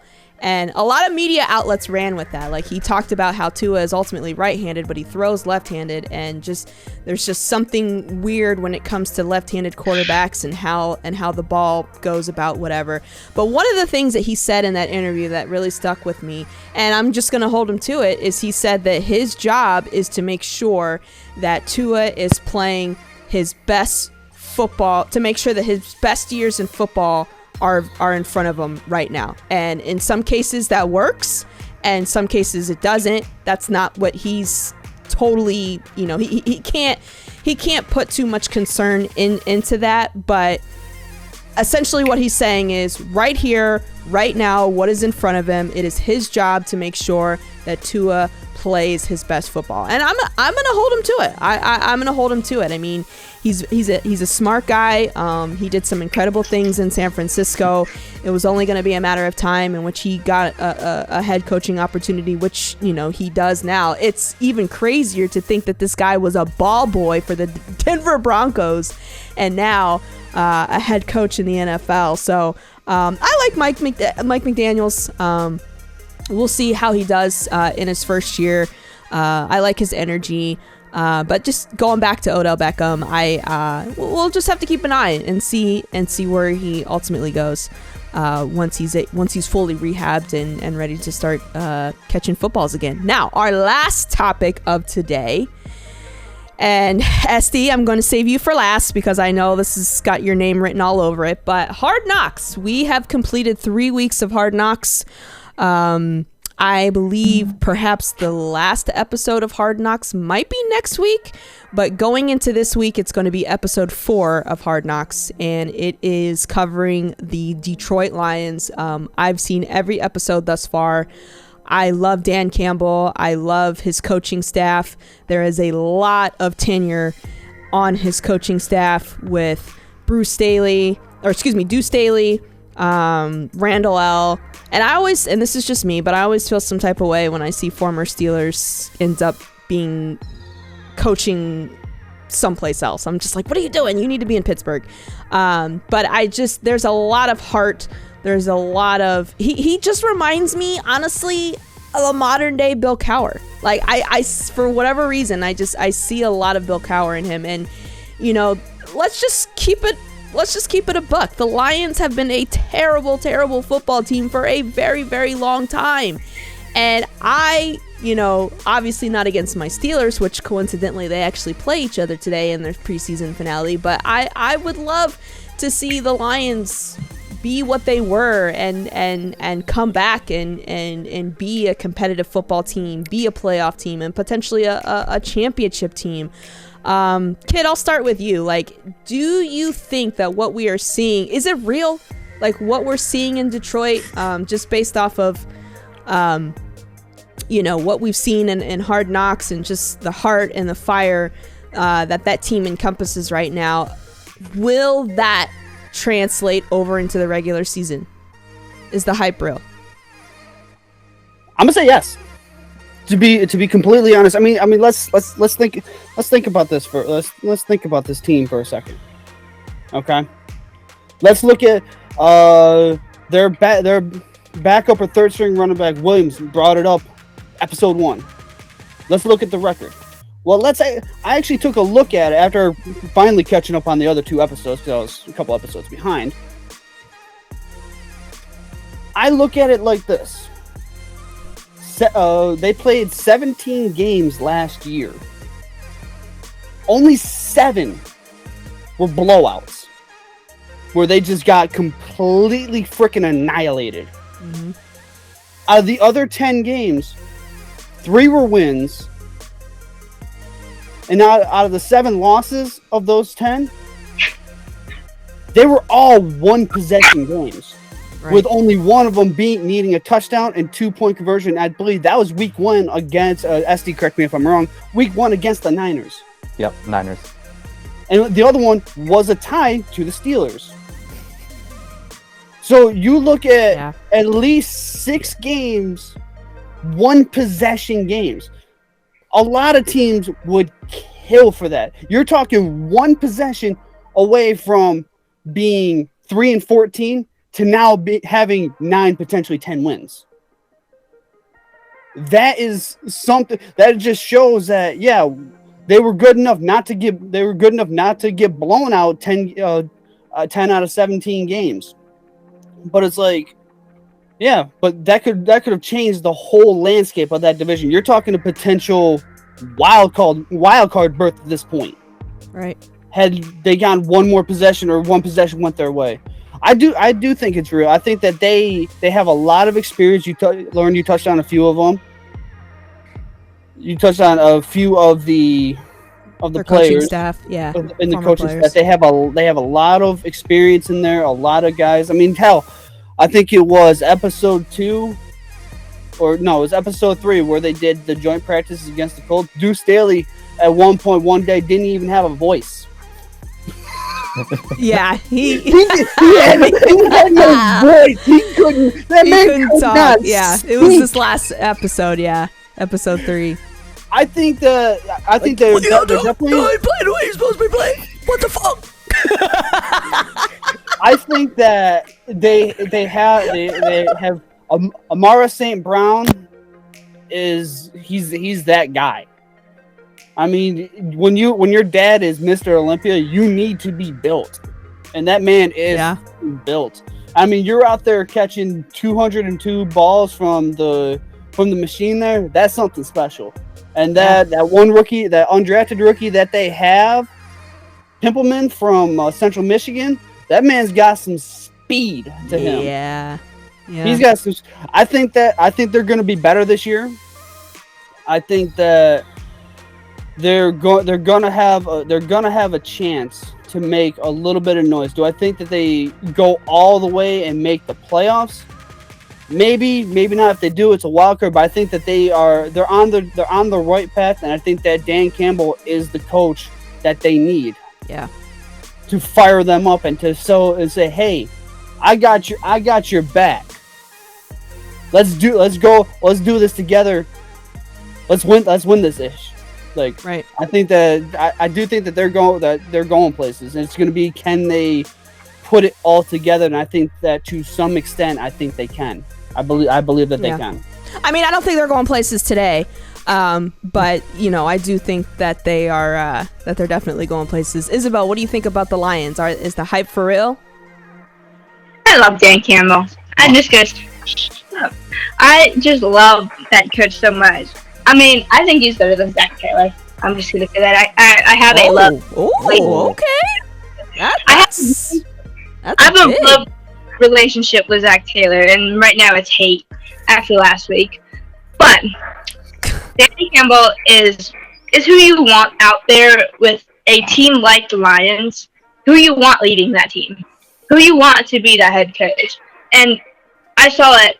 I was watching part of last week on Shop's Discord, where it was the wide receiver. I'm totally blanking on it, so even a kid just said it, and he remembered every single wide receiver who drafted him and the college. Yeah, like he knew every single one of them, and I think that's where you see that chip on that shoulder, and you know he's going to be a good player. You just know he is going to have one of those players who is going to have it for sure. And I did pick the Jets to be the Cinderella team this year, but I really do like the Lions being that Cinderella team now. They deserve it so much. I mean, you look at fans who need something to root for, and it's the Lions fans. And I completely respect them for sticking with that team for as long as they could, and I think now they will have something to enjoy. because I feel like this Lions team, it's not fake hype. I think it's real hype. I really do. And that division right now is kind of falling a little bit, especially with the Packers and no longer having Devontae Adams.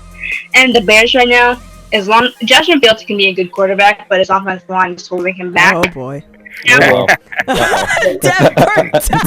I was gonna say that series just perked up at that point. You have the Vikings. The Vikings, I feel like, are probably the favorites this year because you have Jettis and you have Kirk Cousins, who is still a pretty good quarterback, and you have Dalvin Cook and stuff. But I feel like if everything goes right in place, the Bears couldn't. The Lions could make the playoffs. They could.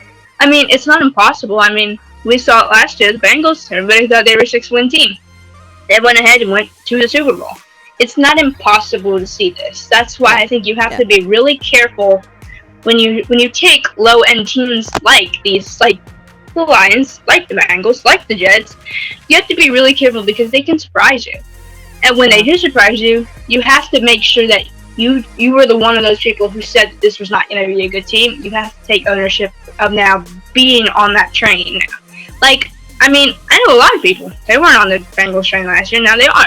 I mean, it's all hype media, which is why if the Lions turn out to be that, they have to be prepared to have that kind of media and then be in the center of attention. Which I think Dan Campbell and the Lions can do that. They can like go with the flow and be okay with it, which is why I think Dan Campbell is such a great fit with the Lions. Isn't that funny about the NFL? Like, you see teams that have been historically terrible, and then they get good or they make it to a championship game, and then all of a sudden you see someone that you know start sporting their gear. Like, I saw it with the Jaguars when they went to the AFC championship game. Like, I'm seeing all these people in Jaguar gear, and it's just like, since when have you been a Jaguars fan? And, you know, like you just said about the Bengals, like all of a sudden these Bengal fans just come out the woodworks, and you know, potentially the same thing could happen with the Lions if they decide to be something this year. All right, we have to go to Dev because you out here borderline slandering Justin Fields and the Bears. Dev, what are you feeling as an AFC North Bears I love Justin fan? Fields. No. I know you love him. I'm just saying it was kind of borderline slander. Just borderline slander. First and foremost, I'm going to put respect where respect is due. If you watch that Detroit Lions team in the second half of last year, it was a completely different team. They were a very scary team. Okay. I also am going to put respect on the NFL officiating, taking 6 games away from the Detroit Lions. Being that I live in the NFC North, I see a lot of Lions, and they got absolutely. Well, I would say a different word, but since the topic was, I won't say it. But they got absolute. There were games taken away from them due to poor officiating, and the biggest one being the Baltimore Ravens game. They had no business losing that game. Yeah. But we had poor officiating that allowed Justin Tucker to make history. However, all of us that play MUT would thankfully enjoy that 90 Justin Tucker. Now that we've on to the real stuff, I think the NFC North is going to be the most competitive it's been in a very long time. Like I said yesterday, I mean, call me what you want to call me. I came in here with goddamn Bears shirt, hat, and pants for a reason, okay? They look goddamn good yesterday. 29 snaps, 21 points. You tell me the last time they did that. I'll tell you, you can't, because most of us weren't alive, okay? That's the last time they did that type of efficiency, okay? And I'm talking not 21 points because the defense scored 14. I'm talking 21 offensive points. That's why I can say that, okay? Now, number 2, the Detroit Lions have been a problem sneakily building very good. And I really like what they have over there in their roster. I will tell you, the one glaring issue is Jared Goff, but I will give them a pass because Jared Goff went to the Super Bowl with the Rams just 2 years ago, okay? So the ideology that he could take this Detroit Lions team to the playoffs, high. I really think the NFC North is decided by a game and a half. I think every single one of these teams is going to be somewhere between 7 to 10 wins, including my Bears, because I'm telling y'all what I saw yesterday. Y'all better pay attention, okay? But I think Detroit is going to make some noise. I think that they steal a game from Detroit or Green Bay. I think that they steal a game from Minnesota. I also agree with Isabel that I think right now, if you were to look at the NFC North, it's really Minnesota Vikings. I think the Minnesota Vikings would be right now the favorite to win the division. When you look at the teams, you look at the changes and the way that they've kind of been able to stay the same. And they've been, the second best division, team in the division for a while now. Dan Campbell is that guy. I like Dan Campbell when they hired him, right? Like I was like, damn, I wish they had fired Nagy and hired Campbell. Fuck we doing with Matt Nagy? Yeah. So, I mean, my man went up there, shed tears. He did. Over the effort his team put. My man shed tears over the effort. He said, look, I can't ask for no more out of my team. These guys gave me everything today. And you want me to be upset that we lost? Absolutely not. I'm going to celebrate the wins that we did have. Speaks volumes. That's a real coach. Yep. What? That's a real I'm playing for Dan Campbell. I don't even play no more. I don't see any of our coaches doing that. None of ours. Yeah. You know what I'm saying? I'm playing for Dan Campbell. I don't even play. Shoot. I'm like, yeah, hell yeah. Detroit win, I win. I don't even know what I'm saying, you know? You get out of a Dan Campbell press conference, you be like, God damn it, I ruled the world. What you mean? Like, no, man, I think he's great. And I love the coaching staff that they have. They have some amazingly good young talent. I'm really hopeful DeAndre Swift can pop off this year. Amon-Ra St. Brown is a dog. You know what I'm saying? Like Jared Goff, they got Hawkinson. Now they got Aiden Hutchinson. Like, get some folks over there that you got to pay attention to in Detroit. Now, with all that being said, they still gonna lose to Chicago twice. Okay, great. Thanks. Have a great day. We knew he was gonna say that.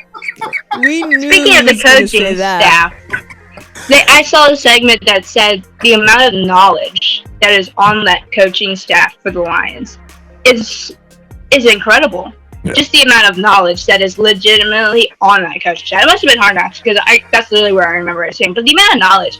To add that with Dan Campbell, it's just, how could you not love that team and that coaching staff? I mean, they're doing a really good job at rebuilding, but nobody really notices it. I mean, you hardly see people talking about how the Lions are rebuilding, but they really are, and they're looking scary. And that's because it goes to the coaching staff, and it goes to the head coach. I mean, you don't see a lot of teams doing that. I mean, hell, you don't even see the Bengals doing that. I mean, I remember 2 years ago, we're calling for Zach Taylor to be fired, and I would have goddamn wished we had Dan Campbell. But, I mean, still, he's doing stuff that we don't see most coaches do, and you don't really see in the NFL happen. And I think that's what speaks volume about the organization. So, yeah. We talk so much about generational players that I feel like for once we have a general. Goddamn, Devin. Generational. We have a generational coaching staff in Detroit, and it's hard to root against them. You know what I'm saying? And again, I'm in the division, right? So like, I see it all. So like, I'm there, and I love the energy coming out of Detroit, and I hope they do smack some bitches up. You know what I'm saying? Like, I really hope they do put Minnesota on their ass. I hope they come into Green Bay and Lambeau and they think they just gonna ride through, and then Aaron Rodgers out there breaking tablets. I'm looking for all of that. Yeah. Papa James. All Swift has to do is just run inside. Thoughts on the Lions? Well, to be honest, I have to pledge the vision because I haven't watched any of the Hard Knocks episodes. Right. Oh man. Well, before you go any further, shout out to Shopmaster, because Shopmaster has been having watch parties in his Discord every Tuesday night at 10 o'clock, which is 7 o'clock, I think, yeah. Pacific time. So yeah, definitely, if you have time, the opportunity is definitely there in Shop's Discord. Yeah, I've been meaning to do it, so I'm I want to see, what the hype is all about. Dan Campbell, from what you guys are saying, it seems like he's a hell of a coach, right? What I will say is, as far as like my experience with the Lions is little James, right? He actually, well, this is Big James, but this is Megatron jersey. So yes. little James, I have no idea why he, I didn't, me being a Cowboys fan, like I didn't even bother. Like I bought him Cowboys jerseys and whatnot, but like ultimately just kind of gave him to with the NFL, just like all right, whatever team you like. So for whatever reason, he kind of fell in love with Megatron. Like I have no idea why, right? Because I mean, when Big James was playing it, right, he would be like, hey, it's like, who's that guy, right? Everybody would be like Megatron, from the Transformers, so he would think he was like a Transformer or whatnot. Oh yeah. That's so adorable. So he started being a Lions fan, and then now for whatever reason he fell in love with Ronald Jones, right? So he's a Bucks fan, right? But he just loved his card art, right? From like Madden 21, 20. He just loved it. Was the same one. It was like that 70. Ronald Jones had like a 78 or like a 7, like a low, like a mid 70. He just loved the art. So now that little Jim started playing Mutt, like he's a Bucks fan, but it's. Yeah, so it's but as far as like I wouldn't be surprised if they actually, again, as some of you guys have mentioned, like the besides a few of the robberies that they got from the refs last year, I think this year they should be, it's interesting because like coaching, these coaches like play such an integral role, right? Because if you look at I know it's a little bit a different sport, but if you look at the Warriors, right, you look at the Warriors with Mark Jackson, right, and Mark Jackson, did a good job, right, because the Warriors were horrible, right, they were horrible for, they were the Detroit Lions, right, for a long period of time, right, and they struggled, and they did have like the We Believe era, but after that they did, right, and Mark Jackson kind of began that rebuild, right, being able to get the best out of these players, and then you switch to Steve Kerr, right, and then he just went, that he just continued on that, and it was just such a huge, jump, from both Mark Jackson and Steve Kerr. So I do think that the Lions are on the rise, right? I wouldn't be surprised if they swept the Bears, right? But it's going to be interesting to see, and I think everybody loves that underdog story, right? So for sure. And especially, Hard Knocks, does, I think we're all of us and the chat, like football, it's our thing. Like we love football. Any exposure that everything but NFL Plus, right? NFL Plus is trash, but anything NFL, like, hey, we'll take it, right? And I think Hard Knocks does provide, that insight as far as like, hey, what goes on? Not all of us get, our Hollywood and get to work for NFL teams and right. Gets to see all of that. But Hard Knocks is great, right? Because it gives us an insight, right? Like, as far as what goes on behind the scenes. So it's great exposure. I'm looking forward to watching it. I'm not going to become a Lions fan, unfortunately, but we'll see. I'm looking forward to seeing them. You would be the first person probably in the history of life to go from being a Cowboys fan to a Lions fan. So I have there's no doubt in my mind that the chances of that happening are extremely slim to none. For sure. All right, we had to save the best for last. SD is our Detroit homegrown fan. Detroit everything. Detroit against the world. So I mean, I kind of have a pretty good idea as to what his answer to the question is going to be, but without further ado, SD, take it away. Is this for real? Are your Lions for real? Is this going to translate into the 2022 season? Let's hear it. First of all, I just want to say this is the most praise I've ever heard about the Lions in ever. Like, you know how it is in like Twitch, I talk some stuff and then everybody says you're a Lions fan, shut up. I'm like, okay, you got a point. It's true. No, I can't talk, but for my heart, I fucking hope it's real, because I can't do this shit no more. Right? I have been a Lions fan most of my life. I've seen Joey Harrington, I've seen John Kidna, I've seen Dan Orlovsky run out the end zone for a safety in a game that actually cost us, which was in that 0-16 season. By the way, I saw my team not even win a game for an entire season. I've had to deal with Megatron retiring. I've had to deal with Matthew Stafford getting traded and immediately winning the Super Bowl. Yeah, right? So tough. I've been through a lot. And in short, I've been through a lot. And when Dan Campbell first got hired, I was a little skeptical, because I've been through a lot. We just got through Matt Patricia, and that was horrible. So this guy comes in, he doesn't have a lot of head coaching experience. He's coming in at a press conference talking about biting kneecaps and eating people's legs off, and I'm just like, his presser was very fiery. That first presser. Yeah, and I think I watched every game last year, and even though they only won 3 games, I was pretty confident in saying I've never seen a team fight so hard. Yeah, and the way they did, like you could tell every game they didn't give up. I remember that first game against the Niners, they were down by like 4 scores, and they actually made it pretty close. They had a lot of close games. Obviously games where the officials screwed them, but that's just life as a Lions fan. That's every Sunday for me. Like a call that goes toward the Lions is the first one that I'll ever see, so it doesn't surprise me. But what Campbell's built over the year and the players that he's gotten, you've talked about, DeAndre Swift and Amon-Ra St. Brown and everybody, but there's other guys. They have undrafted guys that they've turned into starters, and they even got a 6th-round pick this year that might just end up being a starter at linebacker sooner or later. Our boy Rodrigo, who is legitimately the best linebacker I've seen in years. Like, I've hated almost every single Lions linebacker for half a decade.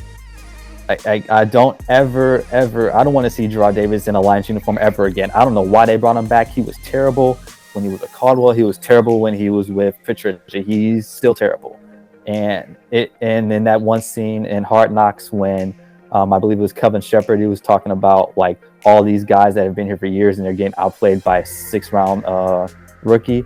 Like, that's real, right? Yeah. That's how bad it's been for us. So the hype is real, but it's kind of like a double-edged sword, because on one hand, it is great that this team is getting the exposure, but on the other hand, I don't think we're really a surprise anymore, because everybody knows about Dan Campbell. Everybody knows we play hard.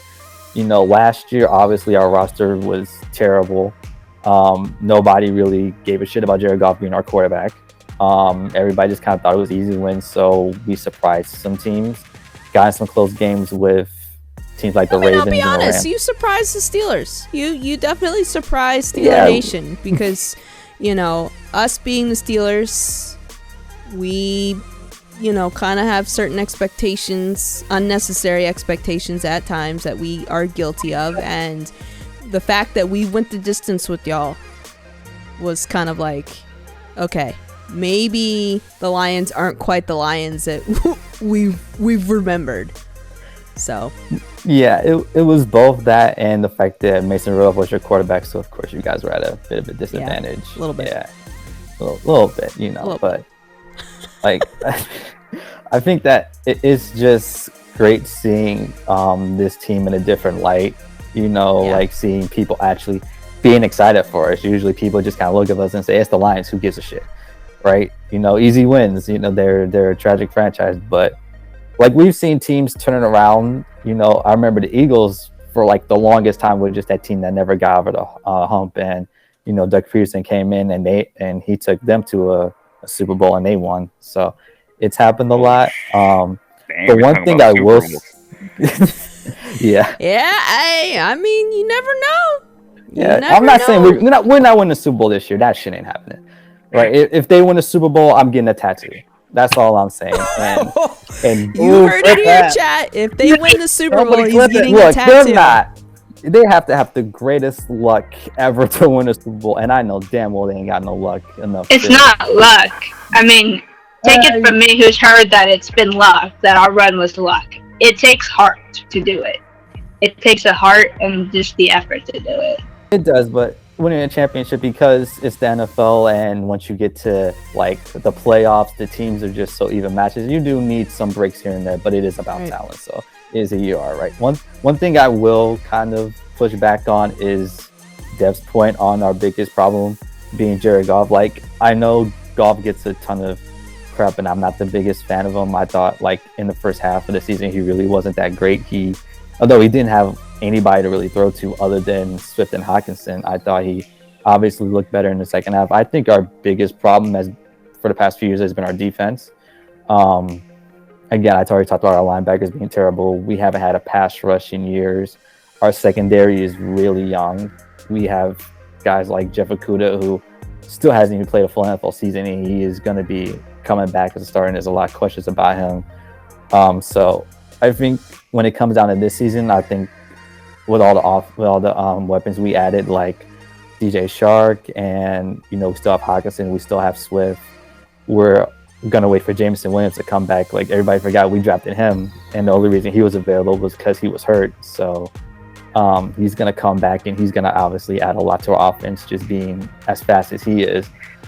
I think our defense is still gonna struggle because Hutchinson's gonna have a lot to learn. I still don't have a lot of faith in our D-line. I think he's gonna be a monster. He's gonna be a monster. I've already called it. I think he's gonna get a pick 6 this year.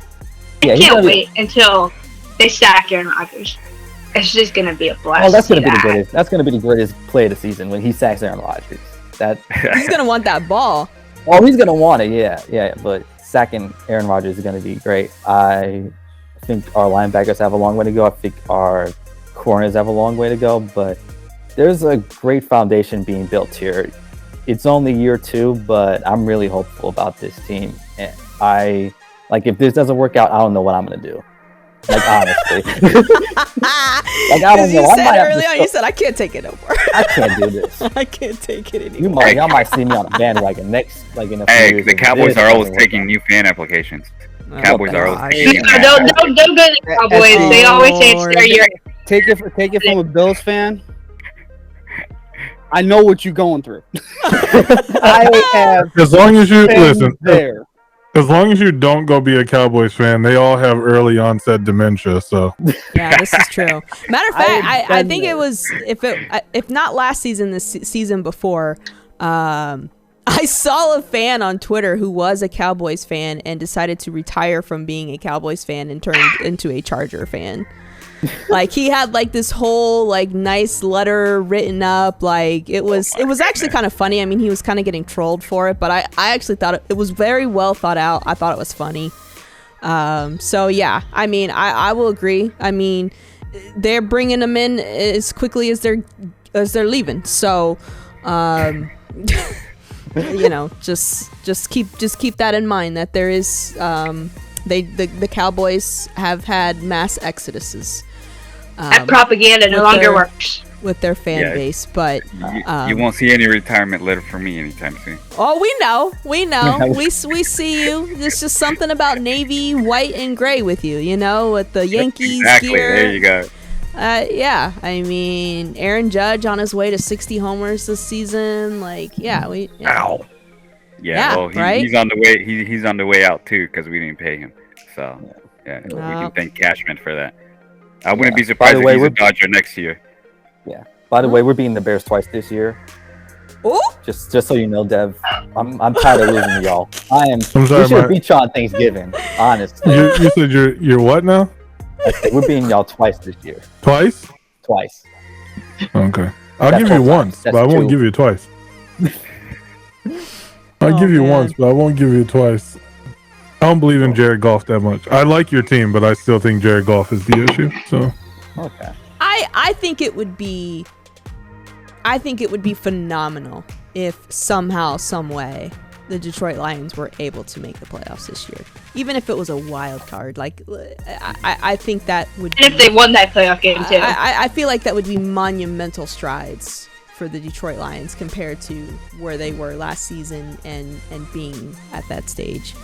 So, wow, we got through 4 topics, a lot of great topics today. I want to thank each and every one of my guests for coming on episode 8 of Talkin NFL.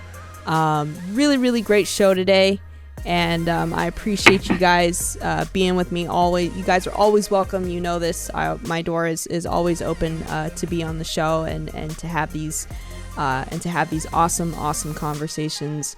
And so I'm gonna let y'all go. I appreciate you for coming through, and I was kind of scared because I'm like, oh no, we don't have enough guests, and then we got a flood of answers yesterday afternoon with you guys turning out. I even had to make, like, this is a new slate. Like, I had to make a new panel just so that I could fit everybody on here, and it worked out great. So I would love to keep this formula moving forward. And shout out to Twitch for allowing me early access to their guest star feature. It's been amazing.